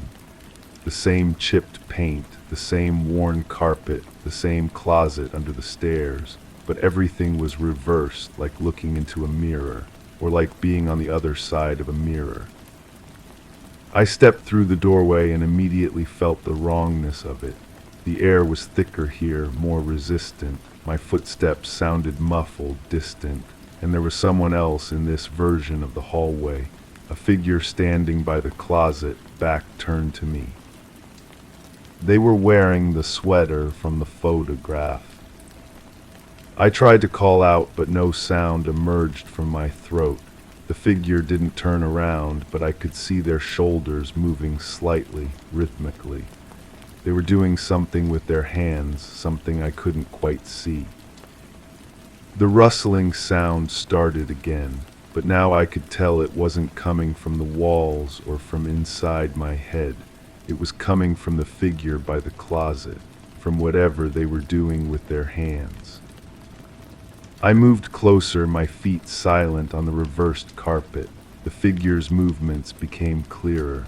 They were sorting through something, organizing it, arranging it with careful precision. Papers, I thought, or photographs, small rectangular objects that caught what little light there was. When I was close enough to touch them, the figure finally turned around. I was looking at my own face, but not as I knew it. This version of me was older, or maybe younger. The features were softer, less defined, as if they hadn't quite decided what they wanted to be. The eyes were the same color, but they held no recognition when they looked at me. This other me smiled and held up one of the rectangular objects. It was a photograph, but not one I remembered taking. It showed me standing in the original hallway, looking confused and lost. In the background, barely visible, was another figure, someone watching from the shadows. "You're starting to remember," the other me said, and their voice was exactly like mine, but coming from underwater. I tried to respond, but the words wouldn't come. Instead, I felt myself nodding, though I wasn't sure what I was agreeing to. "It happens like this sometimes," they continued, shuffling through more photographs. Each one showed a different moment, a different angle of the same story, me searching through boxes, me finding keys. me opening doors that led to places I didn't recognize but somehow knew intimately. The house remembers even when we don't, they said. It keeps everything. Every moment, every choice, every path not taken. Sometimes they blide through. I reached for one of the photographs, but my hand passed through it like smoke. The other me laughed, a sound like autumn leaves settling. You can't take anything back with you, they said, but you can carry the knowing. The rustling sound was getting louder, more urgent. It seemed to be coming from everywhere now, from the walls and the floor and the air itself. The reversed hallway began to shimmer and fade around the edges. Remember, the other me said, and their voice was becoming distant, echoing. Remember what you chose to forget. I was back in the original hallway, standing by the closet under the stairs. The door I had opened was gone, leaving no trace it had ever existed. In my hand was the key, but it was different now. Older, more tarnished, and warm as if it had been held by many hands across many years. The photographs were scattered on the floor around my feet, but these were different photographs showing different moments. Me as a child standing in the same hallway, me as a teenager searching through the same closet, me at various ages always looking for something, always just out of reach of understanding. In the last photograph, I was older than I am now, standing in the hallway but facing the camera directly as if I knew someone was watching. In my hand was the same key I was holding now, and behind me, barely visible in the shadows, was another figure, younger, more uncertain, but unmistakably me. The cycle continuing, the house remembering, the rustling sound of dry leaves on a windless day, carrying secrets from one version of myself to another. I put the key back in the empty box and closed it carefully. The rustling stopped immediately, but I knew it was only temporary. It would start again when I was ready to remember more, or when I was ready to forget again. The house settled around me with small creaking sounds, like an old friend getting comfortable. I walked back down the hallway, my fingers trailing along the chipped paint, and tried not to think about the footsteps I could hear following behind me. Footsteps that matched my own rhythm perfectly. At the front door, I paused and looked back. The hallway was empty, but I could feel eyes watching from somewhere I couldn't see. The closet door was closed, but I knew what waited inside, what had always waited inside. I stepped outside and the door closed behind me with a soft click, but even as I walked away, I could still hear it. That rustling sound, like dry leaves stirring on a windless day, following me, patient and persistent, waiting for the next time I would need to remember what I had chosen to forget. The sound that meant I was never really leaving, only circling back to where I started. Always circling back, story 6. The envelope had just slipped through my fingers. Its worn paper brushed my skin with an unsettling familiarity, like touching a memory I couldn't place. A faint rustle echoed in the quiet room, blending with my own unsteady breaths. My eyes caught a glimpse of something metallic amidst the scattered papers, a glint imperceptible yet persistent. The air felt charged, its usual staleness replaced by something expectant, like the silence before a storm. As I reached for the source of that elusive shine, the balance tipped. The weight in the room shifted, and I felt it in my bones. Something was off, but I couldn't yet see what. I know now that the envelope was never meant for me, but back then, in those slow-burning afternoons when the mail carrier's footsteps echoed like a countdown, I believed it was. I believed many things that summer. The way shadows fell differently across my kitchen floor. The way my neighbor's dog stopped barking at precisely the same moment each evening. The way certain phone calls ended just as I picked up the receiver. The metallic object was a key, not the kind you'd expect, not brass or silver, but something darker, older. Its teeth were worn smooth, as if it had been turned in the same lock countless times by hands that knew exactly what lay behind the door. I held it up to the window, watching how it caught the light, how it seemed to absorb more than it reflected. Keys are promises, aren't they? They whisper of secrets kept and secrets revealed. I remember the first time I noticed the car. It wasn't parked where cars usually parked on my street, too close to the corner, too far from any house that might claim it. Dark blue, maybe black colors shift in certain light, and I've learned not to trust my eyes completely.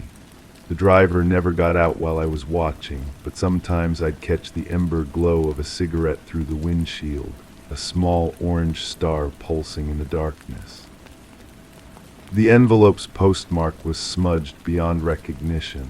Water damage, perhaps, or something more deliberate. I traced my finger over the blurred ink, trying to decode what remained. The address was mine, unmistakably, written in careful block letters that suggested patience, planning, but no return address. No indication of where this key had traveled from or what door it was meant to open. My mailbox had been acting strangely for weeks before the envelope arrived. The latch would stick, then suddenly give way, spilling letters across the sidewalk like scattered thoughts. I'd gather them carefully, checking each one, but they were always ordinary. Bills, advertisements, newsletters from organizations I'd never joined. Nothing that should have made my hands shake as I sorted through them. The key felt warm in my palm, warmer than metal should feel after sitting in an envelope for who knows how long. I set it on my kitchen table and watched it throughout that first evening as if it might move on its own. Objects have their own gravity, I've learned. They pull at your attention, demanding to be acknowledged, interpreted, understood. This key pulled harder than most. I started keeping a journal that week, not about the key specifically, but about everything. The times I heard footsteps on my front porch when no one was there. The way my phone would ring once, then stop, leaving only the echo of possibility in the air. The subtle changes in my routine that I couldn't quite identify but felt nonetheless. Writing it down made it real, but also made it questionable. Words on paper can lie just as easily as thoughts in your head. The car disappeared for several days, then returned. Same spot, same angle, as if it had never left. I began to wonder if I'd imagined its absence. Memory is unreliable when you're paying too much attention to everything at once. Details blur together, creating patterns that might be meaningful or might be nothing more than the mind's desperate attempt to find order in chaos. I tried the key in every lock I could think of. My front door, my back door, the storage shed in my backyard that I hadn't opened in months. Nothing. It didn't even slide into the keyholes properly, as if it belonged to a different world entirely. But keys don't just appear without purpose. Someone somewhere had sent me this specific key for a specific reason. The logic was inescapable, even if the meaning remained hidden. The weight of watching became heavier each day. I'd position myself at different windows, trying to catch glimpses of movement, of intention, of anything that might explain the growing sense that my life was being observed, catalogued, prepared for something I couldn't name. The car's occupant never revealed themselves fully, just shadows and suggestions that could have been anyone or no one at all. Sleep became elusive. I'd lie in bed, listening to the house settle around me, wondering if those creaks and sighs were natural or if someone was moving through my space while I pretended to rest. The key sat on my nightstand, catching moonlight like a small, dark mirror. Sometimes I'd wake to find it in a slightly different position, though I couldn't be sure I hadn't moved it myself in some half-remembered dream. The journal entries grew longer, more detailed, more circular. I'd write about the same events from different angles, trying to capture something essential that kept slipping away. The car, the key, the envelope, the feeling of being watched, they were all connected, but the connections shifted depending on how I looked at them.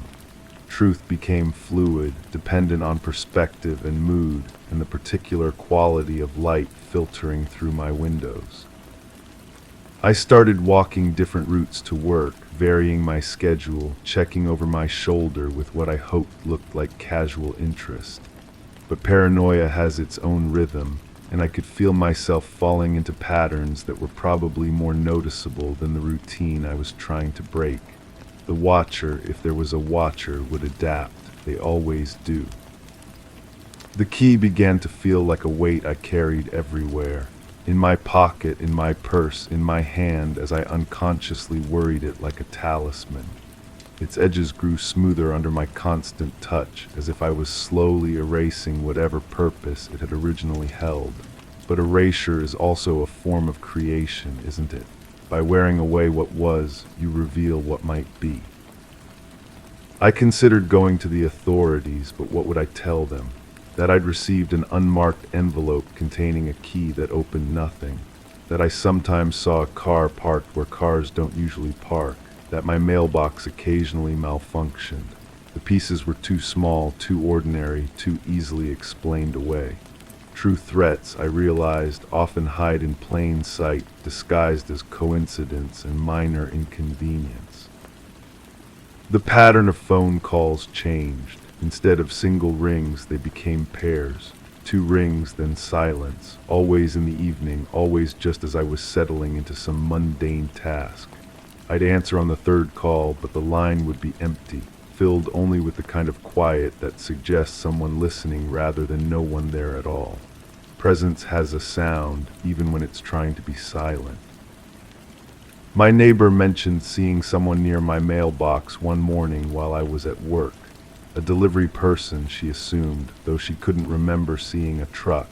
The description was frustratingly vague: average height, dark clothing, nothing distinctive except for the careful way they handled my mail, as if they were looking for something specific, or leaving something specific behind.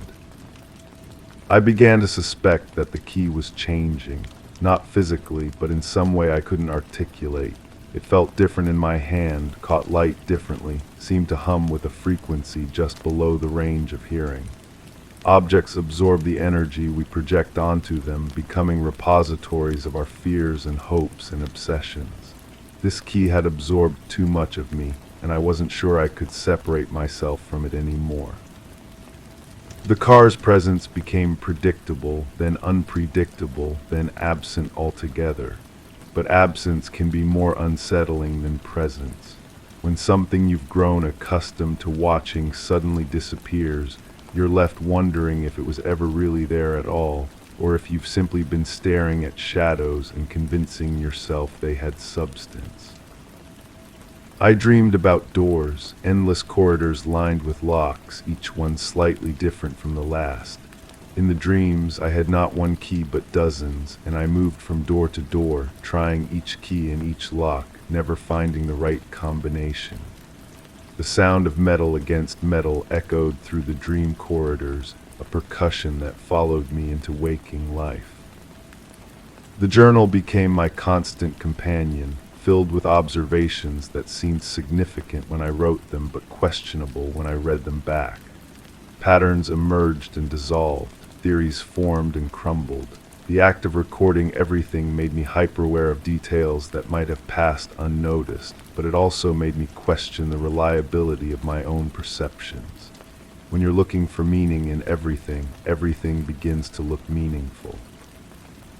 I started leaving the key in different locations around my house, testing whether it would remain where I placed it or migrate according to some logic I hadn't yet grasped. It stayed where I left it, but that consistency felt almost accusatory, as if it was deliberately behaving normally to make me doubt my own suspicions.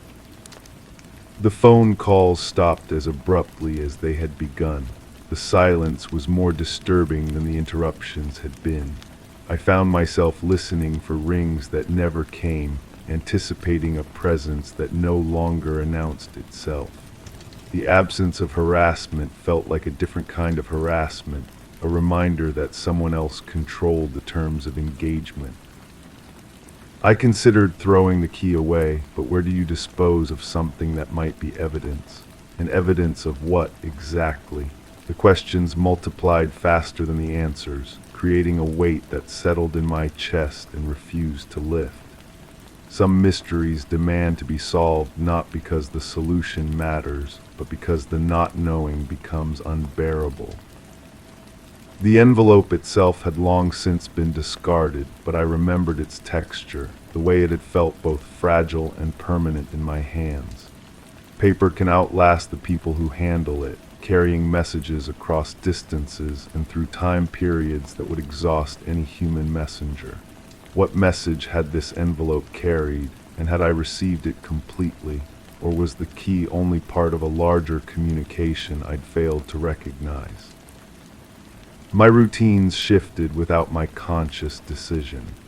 I'd find myself checking locks multiple times before bed, testing windows, ensuring that every possible entry point was secure. But security is an illusion when you don't know what you're securing against. The key felt like a promise of intrusion, a guarantee that somewhere there was a lock it would open, and that lock protected something I wasn't meant to see. The watching feeling never fully disappeared, but it evolved, becoming less acute and more atmospheric. Instead of feeling observed by a specific presence, I felt observed by the situation itself, as if the entire sequence of events had developed its own consciousness and was studying my reactions with detached interest. I began to wonder if I was the key and the metal object was just a symbol.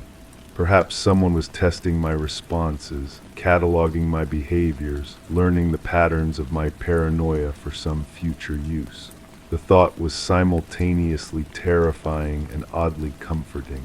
At least it would mean that everything had a purpose, even if that purpose was hostile to my well-being.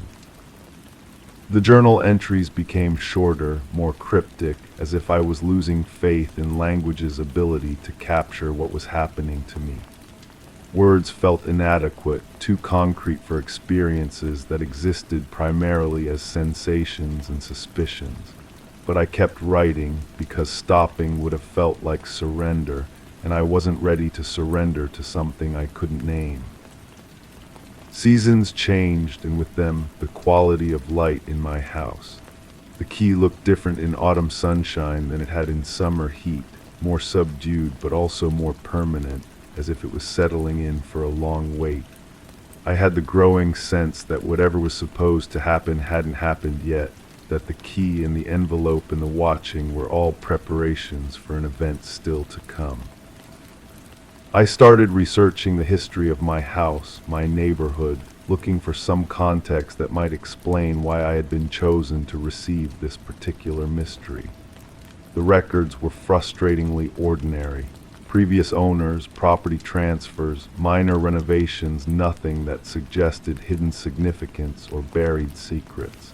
But absence of evidence isn't evidence of absence, and I'd learned to be suspicious of things that appeared too normal. The key had worn smooth under my constant handling, its original shape softened but not erased. I could still feel the ghost of its original teeth, the shadow of whatever lock it had been designed to open. Touching it had become a nervous habit, a way of grounding myself when the watching feeling grew too intense. I realized I was changing too, becoming more observant, more suspicious, more attuned to the subtle wrongnesses that most people learn to ignore.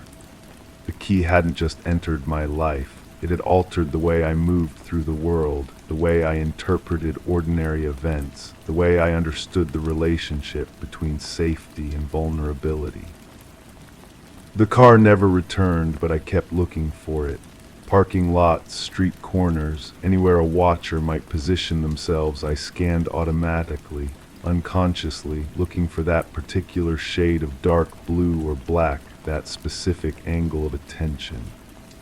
The absence of threat began to feel like a different kind of threat, a reminder that surveillance doesn't require visibility to be effective. I considered the possibility that the entire experience was a form of psychological experiment, that someone was studying how ordinary people respond to ambiguous threats. The key would be the variable, the constant reminder that something was expected of me, even though the expectations were never articulated. But experiments end, and this felt endless, cyclical, designed to sustain itself rather than reach a conclusion. The journal had grown thick with observations that seemed less reliable the more I accumulated. Patterns I'd been certain of earlier now looked like coincidence. Meaningful details revealed themselves as wishful thinking, but doubt cuts both ways, and dismissing everything was just as dangerous as believing everything. The truth, if there was one, lay somewhere in the middle, in the space between paranoia and denial. I began to suspect that the key's purpose wasn't to open a physical lock, but to open something in me, a capacity for sustained uncertainty, a willingness to live with questions that might never be answered. It had succeeded in that purpose, transforming me into someone who could carry mystery without needing to resolve it. The envelope had felt familiar when I first touched it, and now I understood why. It felt like the end of something and the beginning of something else, like a transition that couldn't be rushed or forced. The key was both gift and burden, both answer and question, both ending and beginning. As I sit here now, the metal object rests on the table before me, catching the light just as it did that first day. Its worn surface reflects my face in fragments, distorted but recognizable. I reach for it, feeling its familiar weight, its deceptive warmth. The envelope had just slipped through my fingers, but the key remains, patient and persistent, waiting for me to understand what I've always known, but never been able to accept. Something is off, but perhaps that's exactly how it's supposed to be. Story 7. The latch didn't click into place. I tugged at it, barely expecting resistance, yet it held firm as if welded by silence. The hall was dim, shadows congregated where light should have been steady, their edges too sharp to be accidental. My steps fell softly, landing on a surface that refused to groan, no matter how deliberate the pressure.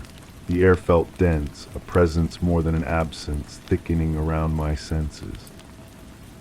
I reached out to touch the wall, seeking the familiar texture, but the surface seemed to vanish under my fingertips, leaving me grasping at threads of doubt.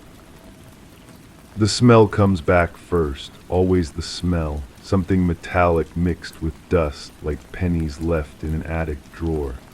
I can taste it on my tongue when I wake up, when I'm brushing my teeth, when I'm trying to concentrate on ordinary things. It doesn't belong in my mouth, this flavor, but there it sits like a secret I've swallowed. I remember standing somewhere, a room maybe. The light was wrong, coming from below instead of above, casting everything upward into shadow.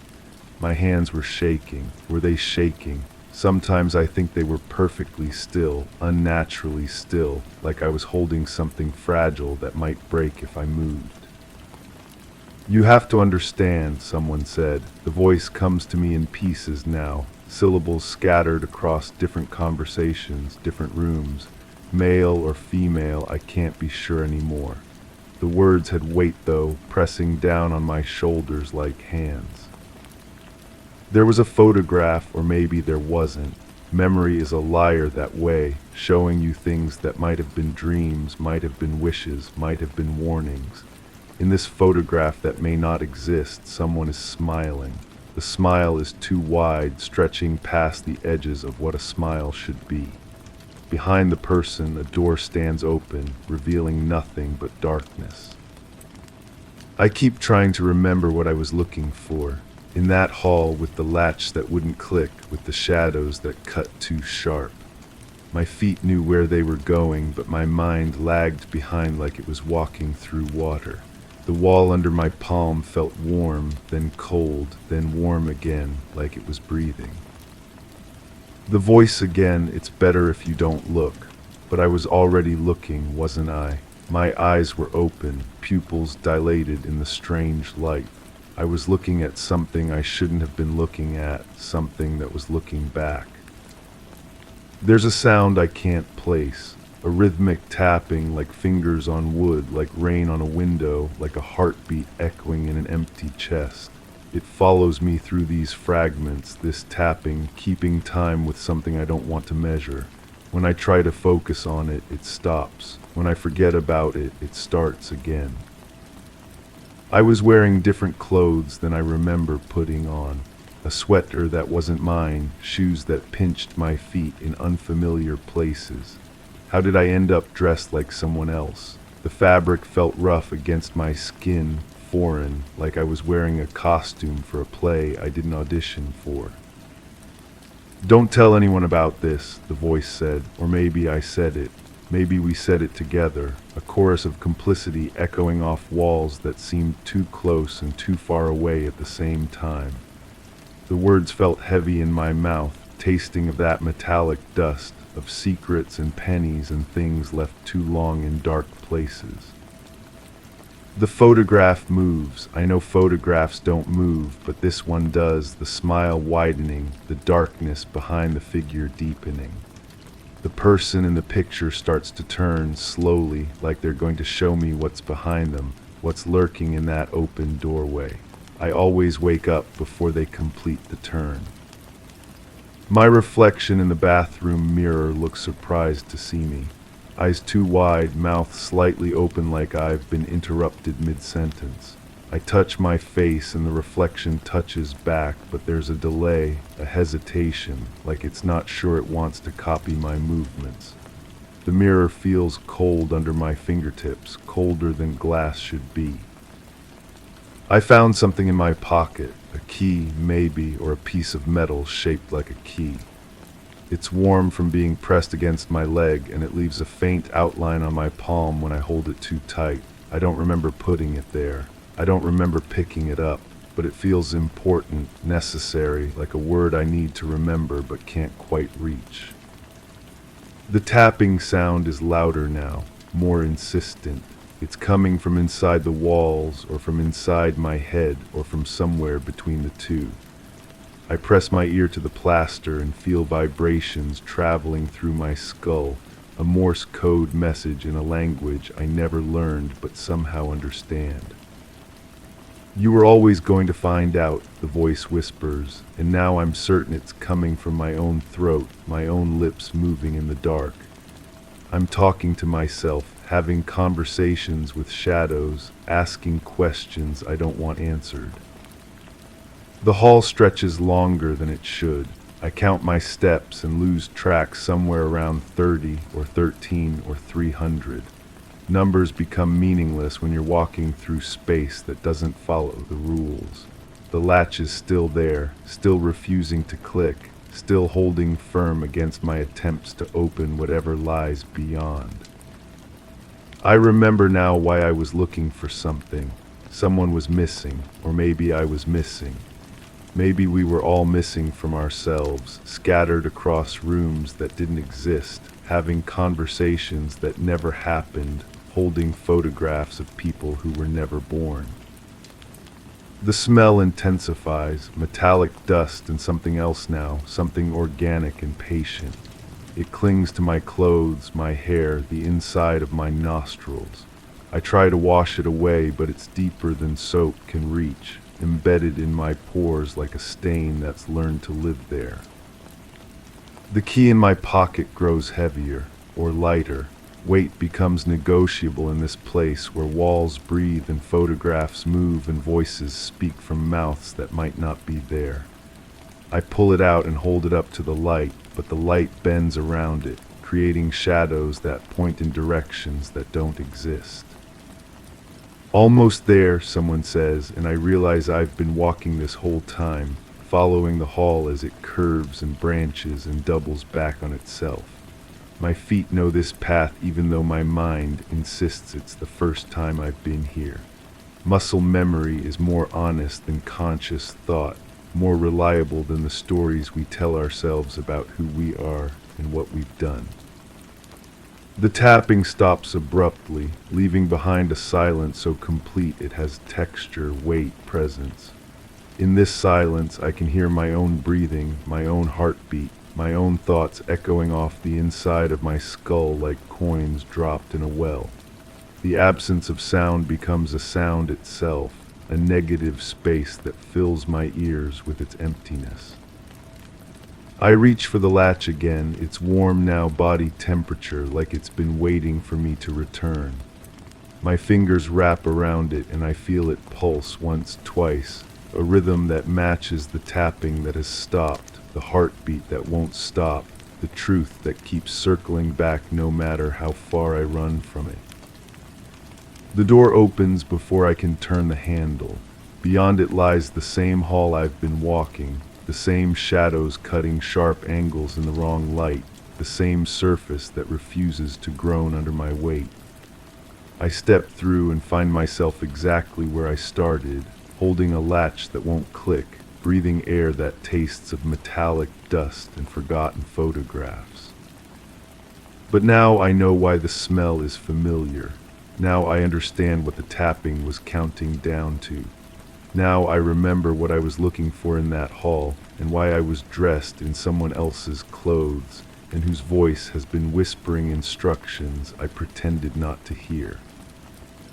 The photograph in my other pocket, the one I didn't know I was carrying, shows the hall from above, as if taken by someone standing on the ceiling, looking down at a figure walking in circles, opening and closing the same door, searching for something that was never lost because it was never really missing. The latch doesn't click into place. It never did. It never will.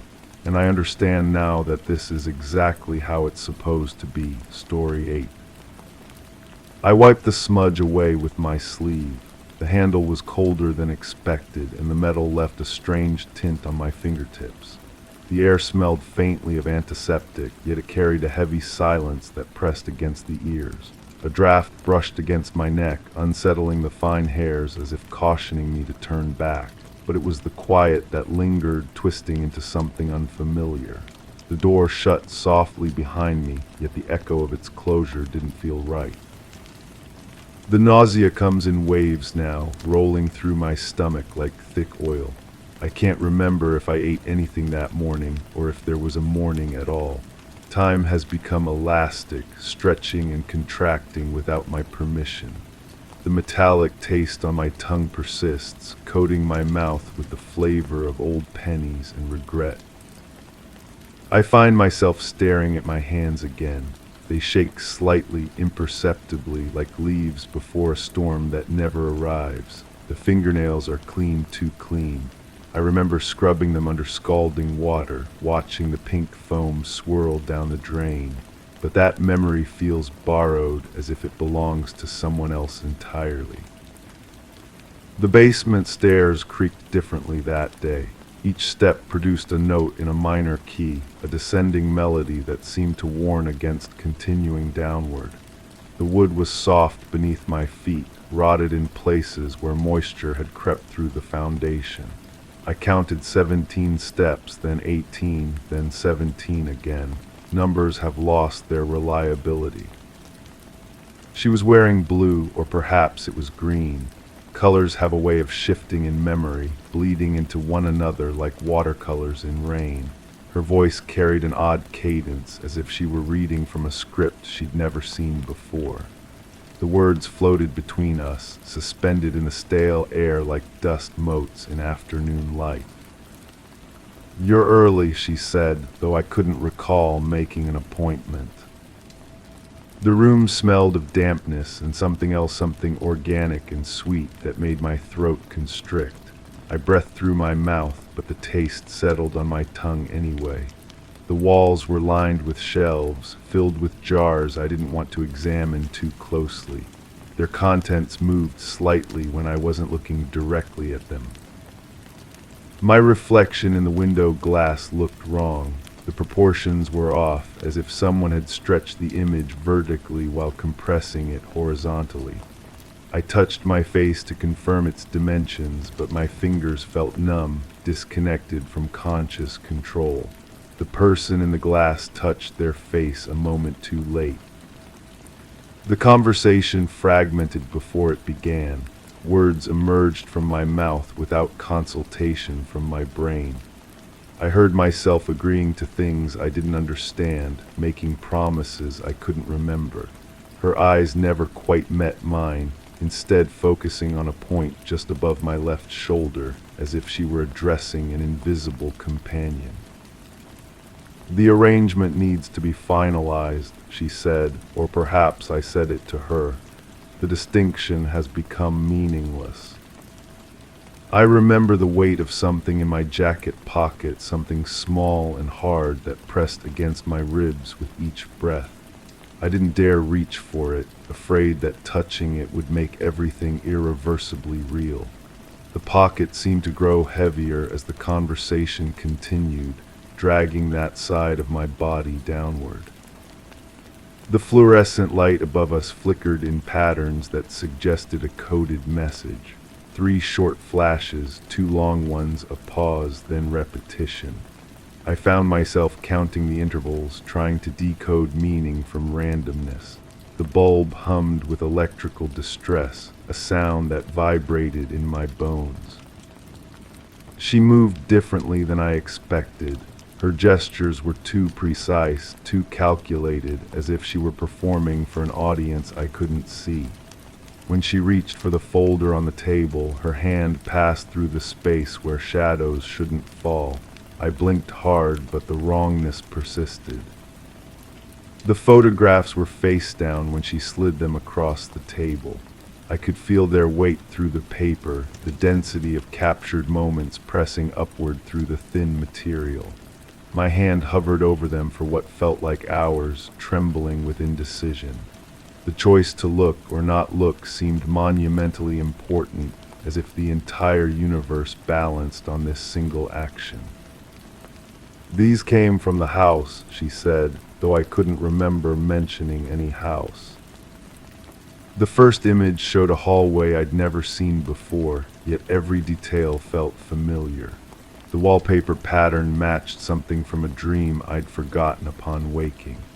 A child's bicycle leaned against the wall, its red paint faded to pink in places where sunlight had touched it through a window that wasn't visible in the frame. My breathing became shallow, each inhalation requiring conscious effort. The air in the room had thickened, taking on the consistency of syrup.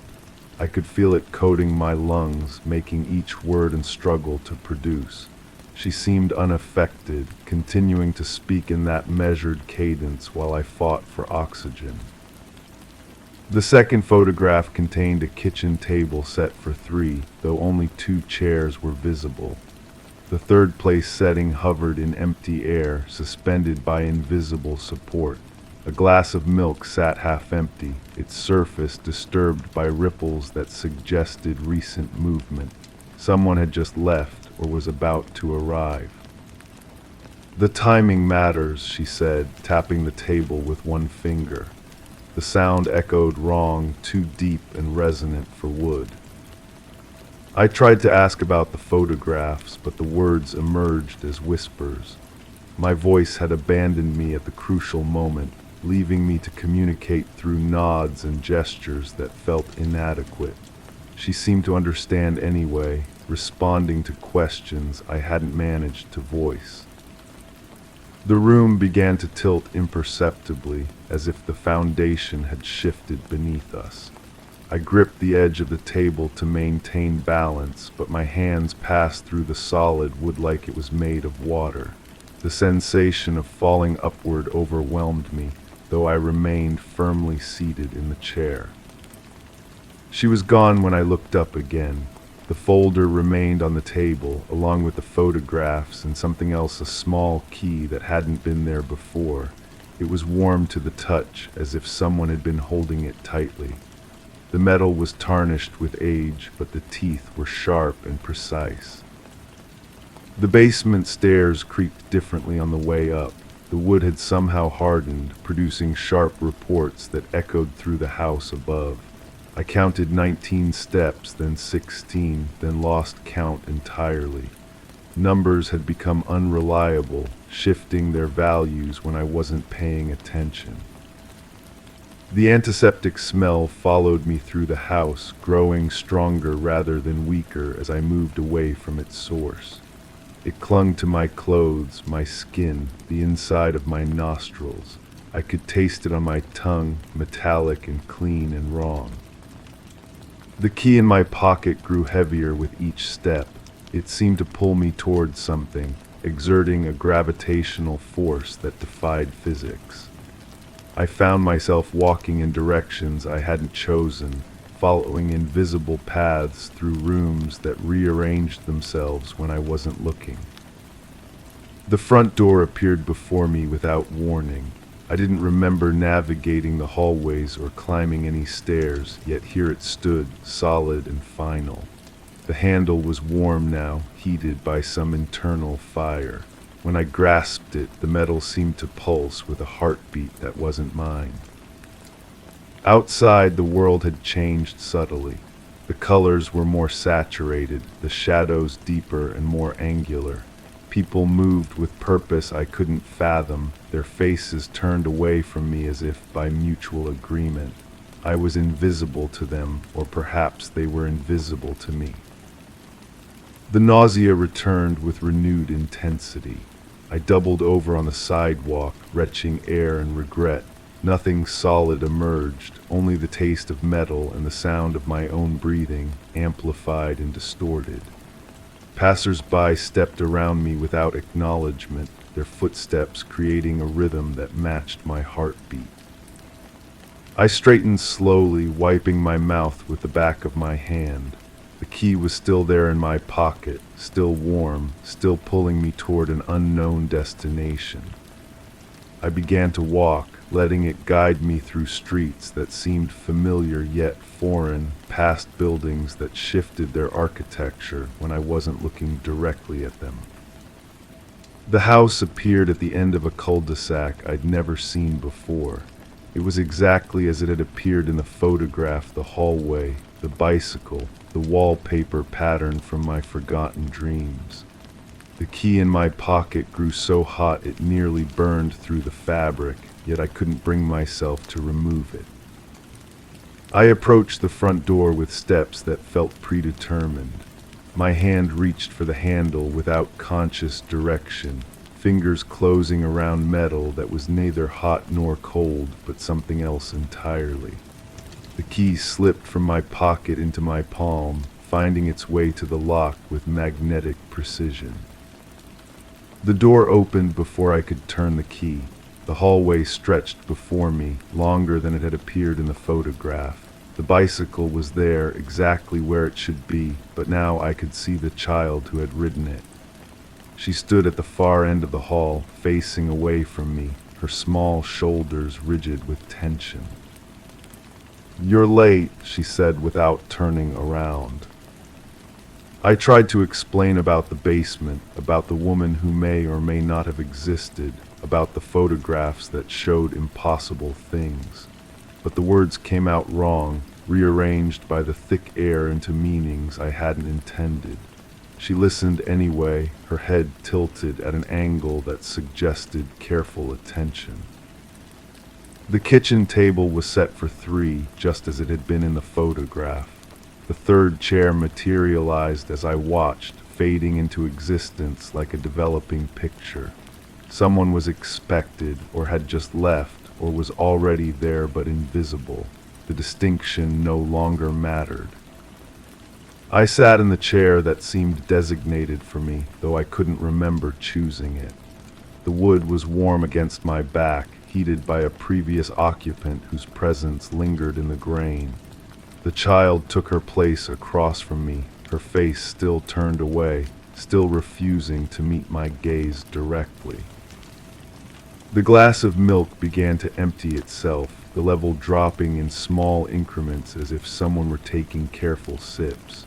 I watched, mesmerized by the impossibility of it, until the glass was completely drained. A satisfied sigh echoed through the room, though neither the child nor I had made any sound. "The arrangement is complete," she said, and I realized she was using the same voice I'd heard in the basement, the same measured cadence that suggested scripted words. Perhaps they were the same person, separated by time or circumstance or something more fundamental. The key in my hand had grown cold, its purpose fulfilled. I set it on the table next to the empty glass, where it immediately began to tarnish, aging years in seconds. The metal flaked away like old paint, leaving behind a shape that might have been a key or might have been something else entirely. The nausea was gone now, replaced by a different sensation, not relief, but a kind of hollow completion. The taste of metal lingered on my tongue, but it had become familiar, almost comforting. I realized I had been holding my breath for an unknown length of time, and when I finally exhaled, the sound filled the kitchen like wind through empty rooms. The child turned toward me at last, but her face was my own face, younger and unmarked by whatever had brought me to this place. She smiled with my mouth, looked at me with my eyes, and I understood that the arrangement had always been with myself, across time and memory and the fluid boundaries of identity. The house began to fade around the edges like a photograph left too long in sunlight. The walls became translucent, then transparent, then absent entirely. Only the kitchen table remained solid, anchoring us in a space that existed between reality and recollection. I reach for the empty glass, but my hand passes through it like smoke.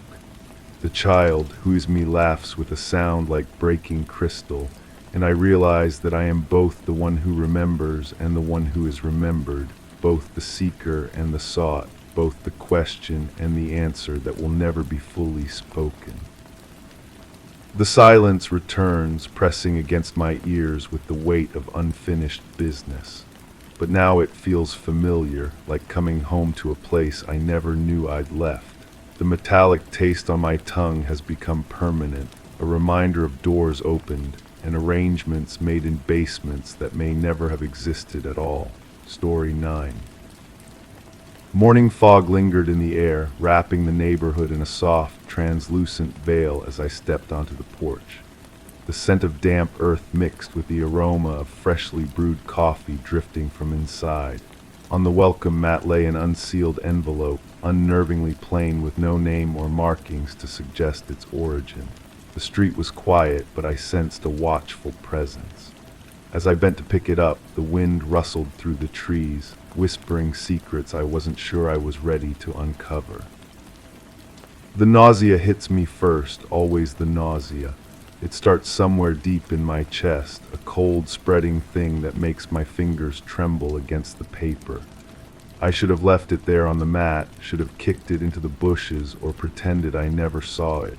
But my hand moves anyway, betraying whatever small part of me still believes in coincidence. Inside, the coffee grows cold while I stare at the envelope. White paper, ordinary in every way except for how it makes my skin crawl. The feeling reminds me of something else, some other morning that bleeds into this one until I can't tell which memory belongs where.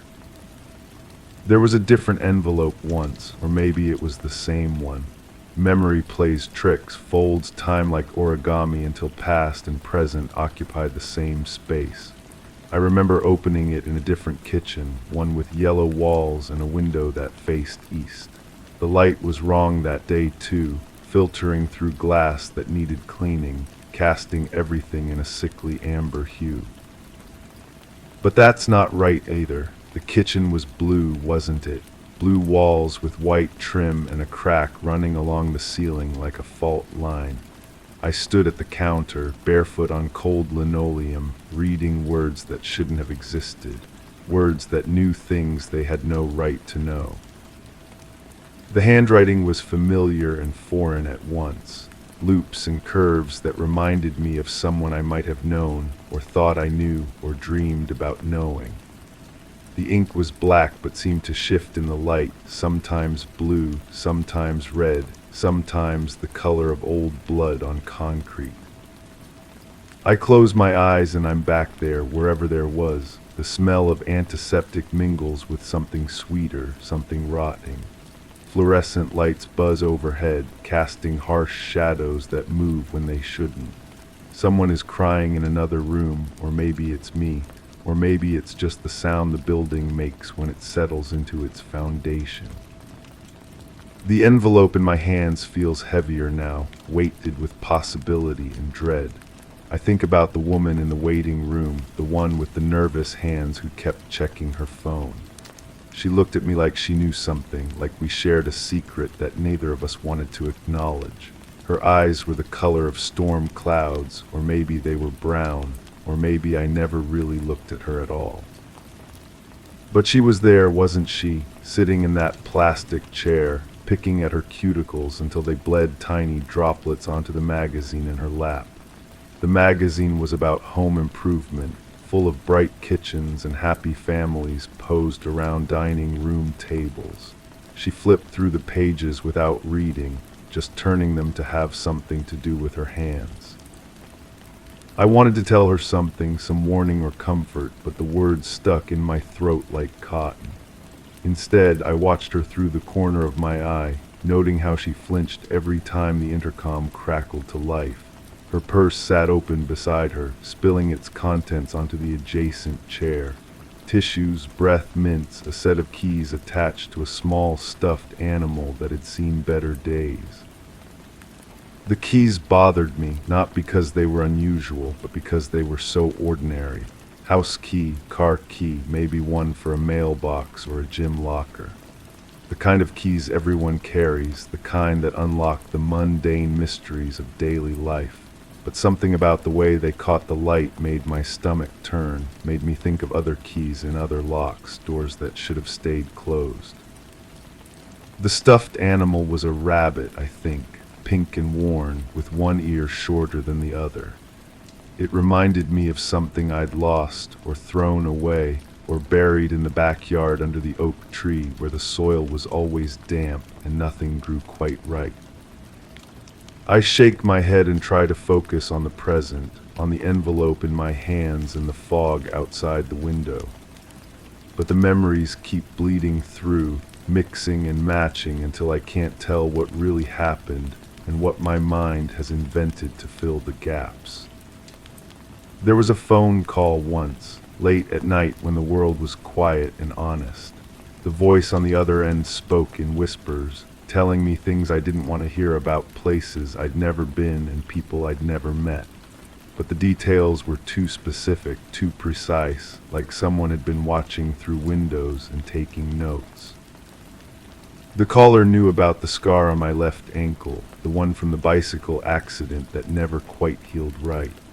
They knew about the book I kept hidden under my mattress, the one with the torn cover and the pages that smelled like vanilla and regret.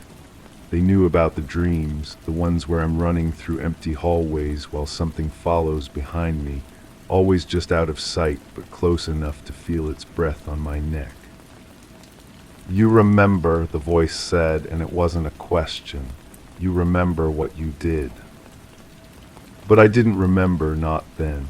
The memories were locked away somewhere deep, protected by layers of forgetting and denial.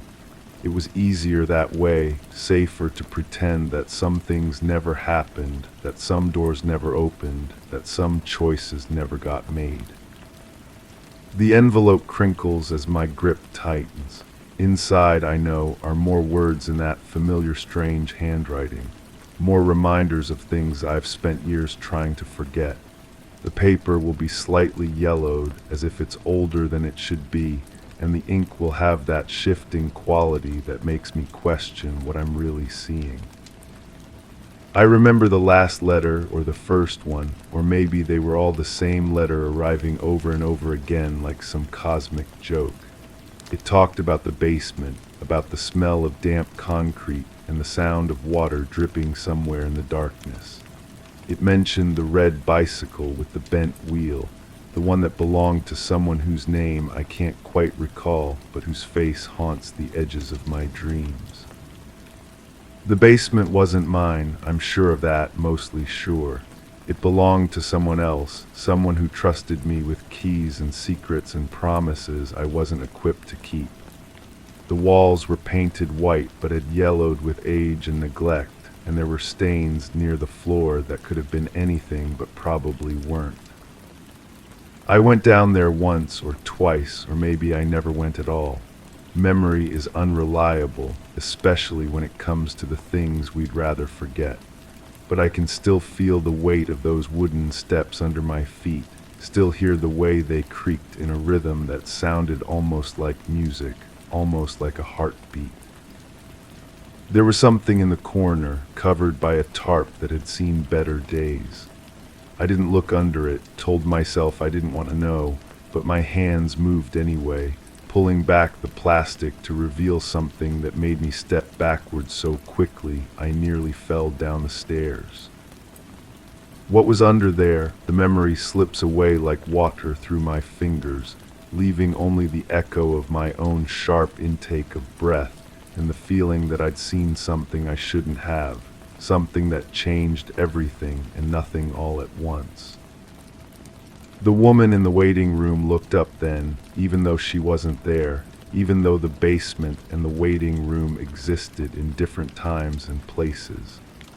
Her storm cloud eyes met mine across impossible distances, and she mouthed a single word that I couldn't hear but understood perfectly. Run. But I didn't run, couldn't run. My feet were rooted to the concrete floor, and the thing under the tarp was calling to me in a voice that sounded like my own. I reached out again, pulled the plastic further back, and saw something that my mind immediately rejected, filing it away in the dark places where unacceptable truths go to hide. The phone rang then, or maybe it was the doorbell, or maybe it was just the sound of my own pulse in my ears. I stumbled backward up the stairs, away from whatever revelation waited in that corner. But the image followed me, burned into my retinas like a camera flash, impossible to blink away. I'm back in the kitchen now, the blue one or the yellow one, or maybe a different kitchen entirely. The envelope sits on the counter like an accusation, and I can feel its contents pressing against the paper, eager to be released into the world. My coffee is cold, has been cold for hours or minutes or days. I can't tell anymore. The fog outside has lifted, or maybe it was never there at all. The street looks different in the clear light, more real but somehow less trustworthy. I can see into the windows of the house across the way, where someone moves behind sheer curtains like a shadow play. They pause sometimes, and I get the feeling they're looking back at me, measuring and judging and remembering things I wish they'd forget. The mailbox at the end of my driveway stands open, its metal mouth gaping like a wound. I don't remember checking it, don't remember walking down there in my bare feet on the cold concrete. But there are grass stains on my toes and a small cut on my heel that wasn't there before, or maybe it's always been there, and I'm just noticing it now. Memory is like that, isn't it? Unreliable and selective, showing us only what we can handle and hiding the rest until we're strong enough or desperate enough to face the truth.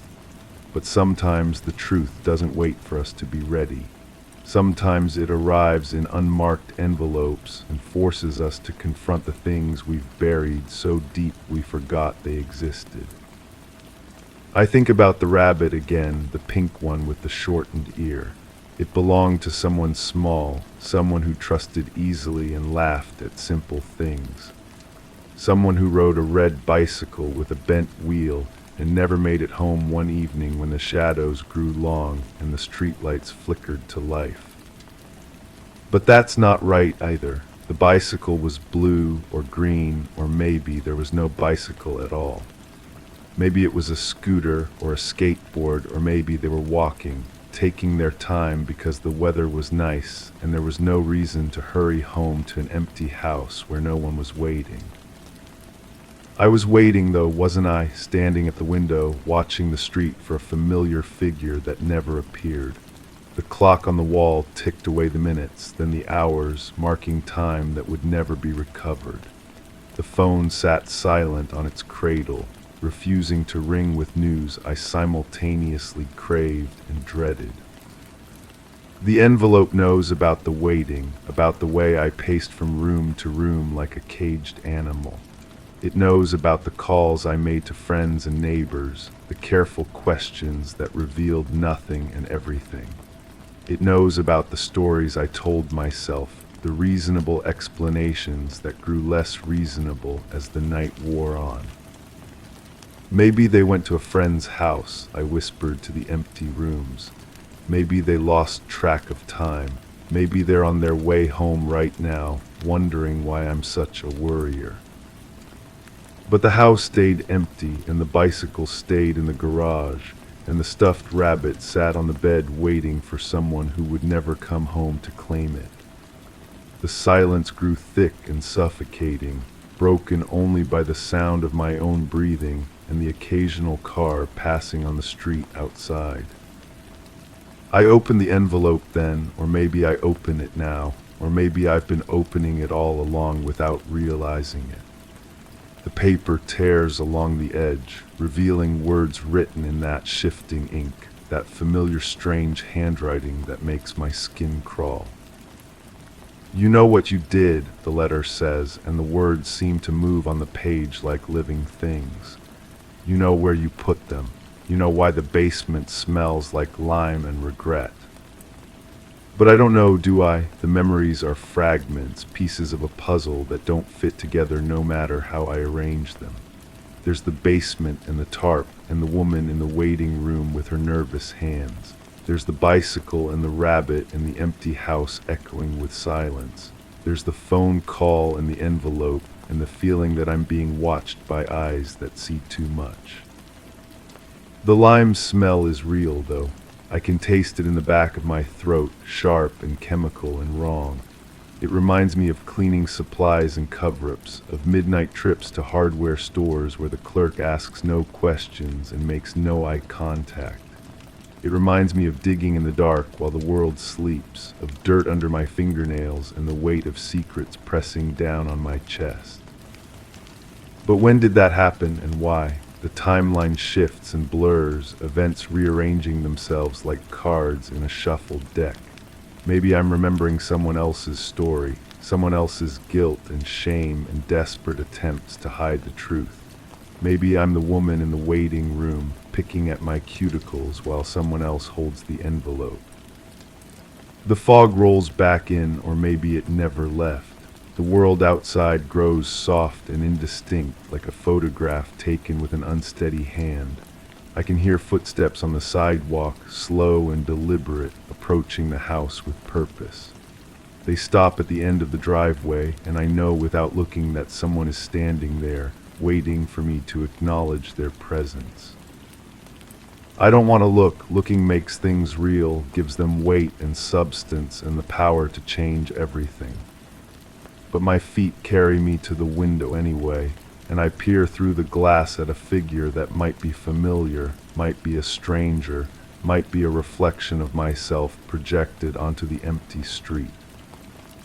They're holding something in their hands, something small and pink with one ear shorter than the other. The stuffed rabbit looks different in the gray light, less innocent somehow, like it's seen things no toy should see.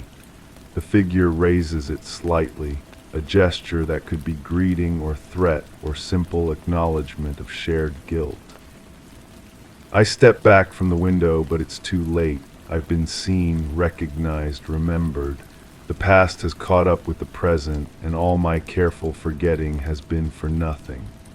The envelope crumbles in my grip, its message delivered and received, its purpose fulfilled.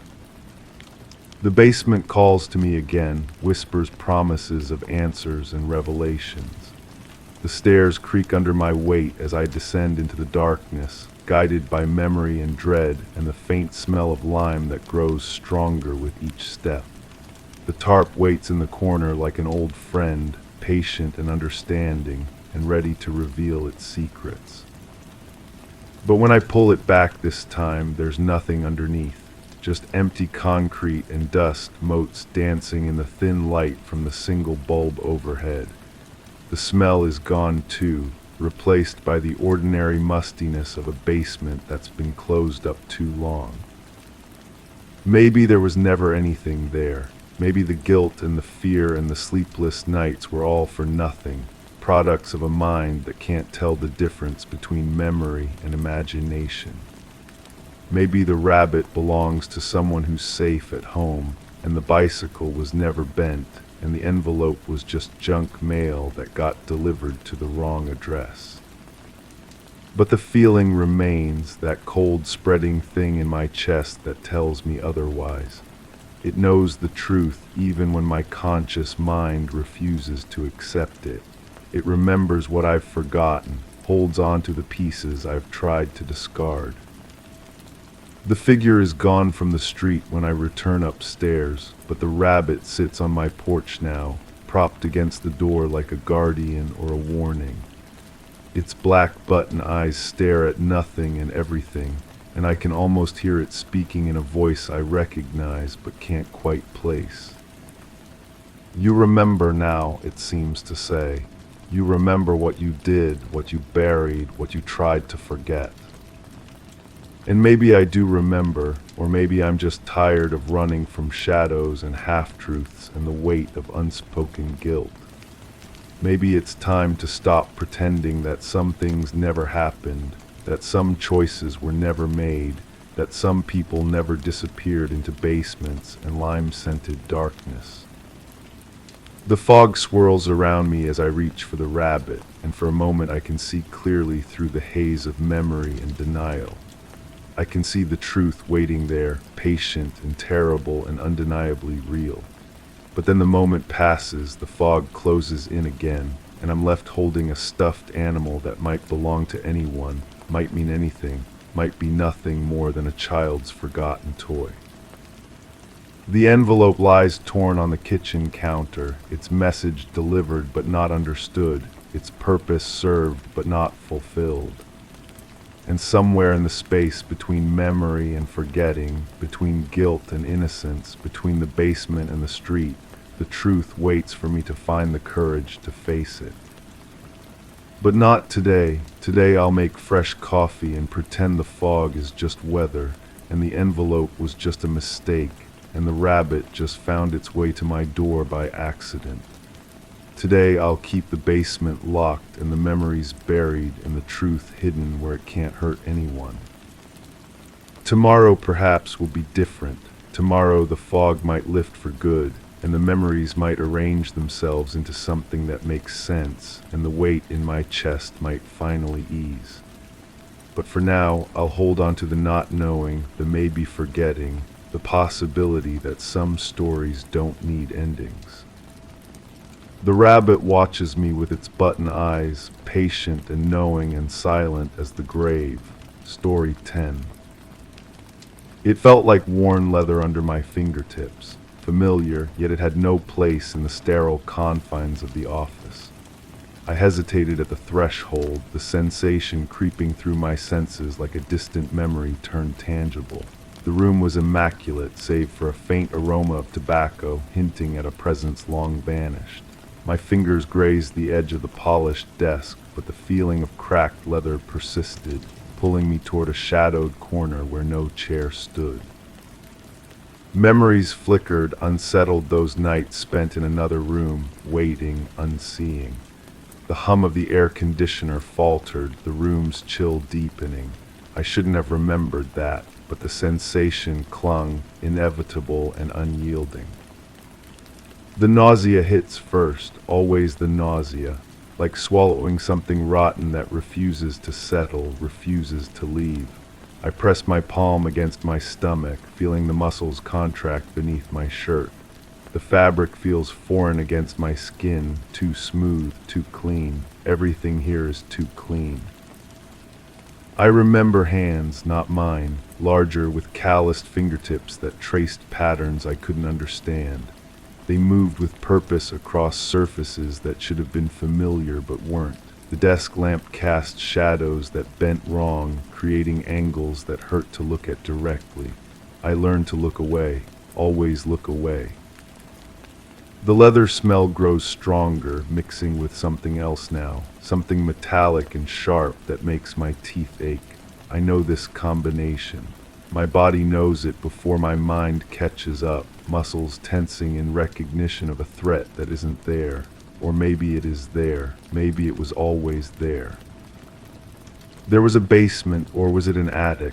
The ceiling slanted in a way that made you duck, made you feel smaller than you were. The floorboards creaked in a rhythm that sounded almost like breathing, almost like waiting. I spent hours listening to that sound, counting the spaces between each groan of wood, each settling sigh. My fingers won't stop moving against the desk's edge. The motion is compulsive, searching for something that isn't there anymore, or was never there. Memory plays tricks, doesn't it? Creates textures where none existed, builds entire rooms from fragments of sensation and fear. The chair, there was always a chair, positioned just so, angled toward the window but never quite facing it. The leather was cracked along the arms, split from use or age or something else entirely. I would sit there and watch dust motes dance in shafts of light, pretending they were messages, pretending they meant something other than what they meant. But I'm standing now in this office that smells wrong, feels wrong. The papers on the desk are arranged too perfectly, edges aligned with mathematical precision. No one works like this. No one lives like this. It's a stage set, a careful construction designed to fool someone. Maybe me, maybe everyone. The photographs on the wall show faces I should recognize but don't. Smiles that look painted on, eyes that track movement even when you're not looking directly at them. I used to think all photographs did that. I used to think everyone felt watched all the time, that constant pressure between the shoulder blades, that certainty of observation. My breathing has changed without my noticing.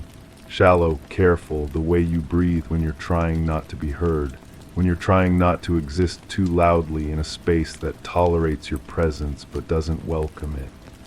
The air tastes stale, recycled through systems that strip away everything natural and leave only the processed remnant.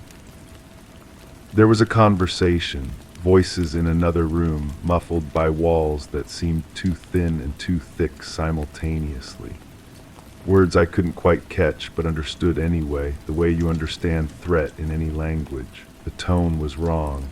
Everything was always wrong, just slightly off, like a song played in the wrong key. I find myself touching my neck, fingers finding the hollow at the base of my throat where my pulse jumps too fast. The skin there feels different, sensitive in a way that suggests recent contact, but I don't remember being touched. I don't remember anyone being close enough to touch me. The memory gaps are getting wider, swallowing entire conversations, whole afternoons. The window behind the desk looks out onto nothing I recognize. Buildings that could be anywhere, streets that follow patterns I can't decode. Everything looks temporary, like a movie set that will be struck down as soon as the cameras stop rolling. But the cameras never stop rolling, do they? Someone is always watching, always recording, always keeping track. I remember the weight of something in my hands, heavy but not solid, shifting like liquid contained in an unstable vessel. My palms were sweating, making my grip uncertain. Whatever it was, I was supposed to be careful with it, supposed to treat it like something precious or dangerous, the distinction blurred. The taste in my mouth is copper and salt, blood and tears maybe, or just the flavor of fear processed through a system that no longer distinguishes between real and imagined threats. I swallow hard, trying to clear it away, but it clings to my tongue like a coating that won't dissolve. There were rules, unspoken but absolute, enforced through glances and silences and the careful arrangement of objects in rooms where nothing was ever quite where you left it. I learned to memorize the position of everything, to notice when the smallest detail had shifted. It became a game, then an obsession, then a survival mechanism. The clock on the wall has no hands, just a face with numbers arranged in perfect order, marking time that doesn't pass. I stare at it until my eyes water, waiting for movement that never comes. Time has stopped here, or maybe it never started. Maybe this is what limbo feels like, suspended between moments that refuse to resolve. My legs feel unsteady, as if the floor beneath me isn't quite solid. I reach for the chair that should be there but isn't, my hand closing on empty air. The sensation of falling without moving, of being caught in space that doesn't support weight. I've felt this before, this vertigo that comes from standing on ground that might not be ground at all. The voices are back, seeping through walls like water through cracks. They speak in languages I almost recognize, using words that hover just beyond comprehension. If I could just listen harder, concentrate more fully, I might understand what they're trying to tell me, or what they're trying to hide. There was a key, small and brass, worn smooth by handling. It fit locks that opened onto spaces that shouldn't exist, rooms that were bigger on the inside than the outside, corridors that led back to themselves in impossible loops. I carried it everywhere, feeling its weight in my pocket like a promise or a threat. The leather smell is overwhelming now, mixed with something organic and warm. Skin, maybe, or breath held too long in closed spaces. My own breathing has become audible, each inhale a conscious effort, each exhale a small surrender. The rhythm feels wrong, out of sync with my heartbeat, with the humming of machines I can't see. I remember waiting, hours of waiting in rooms where shadows moved independently of their sources, where sounds came from directions that didn't exist. Waiting for explanations that never came, for permissions that were never granted, for endings that kept receding like horizons in dreams. My hands are shaking now, tremors that start in my fingertips and spread up through my arms. The sensation of electricity running under my skin, of current seeking ground through a body that has become a poor conductor. Everything feels disconnected, signals failing to reach their destinations. The photographs on the wall have changed, or maybe I'm seeing them differently now, noticing details that were always there but hidden in plain sight. The smiles are too wide, the eyes too bright, the poses too perfect. No one stands like that naturally. No one holds their head at quite that angle unless they're being directed. There was a mirror, always a mirror, positioned where you couldn't avoid seeing yourself but couldn't quite get a clear view either. The reflection was always slightly off, showing you from angles that didn't match your position, revealing aspects of your face that you'd never noticed before. I stopped looking after a while, learned to navigate by sound and touch and the feeling of air currents against my skin. The temperature in the room keeps shifting, hot then cold then hot again, as if the building itself is fevered. My shirt sticks to my back, then I'm shivering, then sweating again. My body can't find equilibrium, can't settle into any state that feels stable or safe. I can hear my own heartbeat now, loud enough to drown out the mechanical humming of the office equipment. The rhythm is irregular, skipping beats or adding extra ones, following patterns that make no biological sense. Maybe it's not my heart at all. Maybe it's something else entirely, some other source of percussion that I've mistaken for my own vital signs. The desk drawers are locked, but I can feel them calling to me anyway, promising answers or at least better questions. The handles are warm to the touch, as if someone else has been trying to open them recently. The wood grain runs in directions that hurt to follow with your eyes, creating optical illusions that suggest depth where there should be only surface. There was a garden, or what passed for a garden, rows of plants that grew in soil that looked too dark, too rich, too organic. The flowers bloomed in colors that had no names, attracted insects that moved in ways that defied physics. I was told not to touch anything, not to breathe too deeply, not to stay too long, but I always stayed too long. The air in the office has become thick, viscous, requiring effort to pull into my lungs. Each breath feels like drowning in reverse, like surfacing into an atmosphere that wasn't designed for human consumption. My vision blurs at the edges, creating halos around objects that should be solid and definite. I remember the sound of pages turning, hundreds of pages, thousands maybe, rustling like leaves in wind that came from no identifiable source. The words on those pages shifted when you weren't looking directly at them, rearranging themselves into messages that made sense only in peripheral vision. I learned to read sideways, to catch meaning in the spaces between letters. My reflection in the window behind the desk shows someone I almost recognize. The features are familiar but arranged wrong, like a photograph that's been cut up and reassembled by someone who only had a vague memory of what the original looked like. I raise my hand and watch the reflection do something else entirely. The leather sensation has spread now, covering my entire body like a second skin that doesn't quite fit.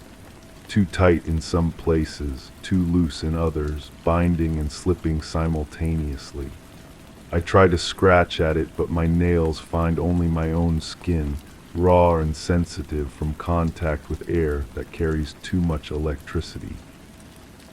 There was a conversation about consequences, about actions and reactions, about cause and effect in systems where the normal rules didn't apply.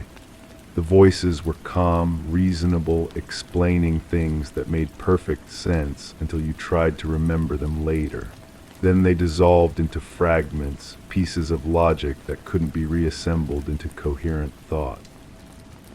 The clock face has begun to move, not the hands but the numbers themselves, sliding around the circumference like insects fleeing light. The movement is hypnotic, creating patterns that suggest meaning just beyond the edge of comprehension. I watch until my eyes burn, until the numbers blur into abstract shapes that could mean anything or nothing. I can taste metal now, sharp and clean like the edge of a blade held too close to the tongue. My mouth fills with saliva that tastes wrong, too sweet or too bitter or too much like something that shouldn't be tasted at all. I swallow repeatedly, but the sensation persists, coating my teeth and gums with residue that feels permanent. The shadows in the corner where no chair stands have begun to move independently of any light source. They flow like liquid, pooling and spreading and reaching towards spaces they shouldn't be able to occupy. I watch them approach the edges of my vision, testing boundaries, exploring the limits of what's possible in rooms where possibility has been redefined. There was a moment of understanding, brief, brilliant, terrible. Everything made sense for exactly as long as it took to recognize the sense it made, then it shattered into fragments too small to hold on to. Like trying to cup water in hands that have forgotten how to close, like grasping smoke that turns to air the moment you think you've caught it. The office walls have begun to breathe, expanding and contracting in rhythm with something that isn't my heartbeat, isn't my breathing, isn't anything I can identify. The movement is subtle but unmistakable, creating optical illusions that suggest the room is larger than it appears, or smaller, or existing in dimensions that can't be measured with conventional tools. My fingers have found the edge of something that feels like worn leather, cracked and soft and warm with use. But there's nothing there, nothing my eyes can see, nothing that should exist in this sterile space. The sensation is so vivid I can map every crack, every smooth spot worn by contact with skin, every imperfection that suggests a history I can't access. The tobacco smell has grown stronger, mixed now with something organic and familiar that I can't quite name. It reminds me of waiting rooms and closed spaces and conversations held in voices too low to overhear but too important to ignore. The scent clings to my clothes, my hair, my skin, marking me as someone who has been somewhere they shouldn't have been. I remember the weight of eyes on my back, the certainty of observation without evidence, the feeling of being catalogued, measured, found wanting or found useful, filed away in systems that operate according to logic I was never meant to understand. The watchers were always there, always recording, always keeping track of details that seemed insignificant until they weren't. The photographs on the wall have begun to whisper, voices too low to understand but too persistent to ignore. They speak in languages that sound almost familiar, using words that hover just beyond the edge of recognition. If I could just listen harder, concentrate more fully, I might finally understand what they've been trying to tell me all along. But understanding, I realize, has never been the point. The point was the searching, the reaching, the endless pursuit of answers that were never meant to be found.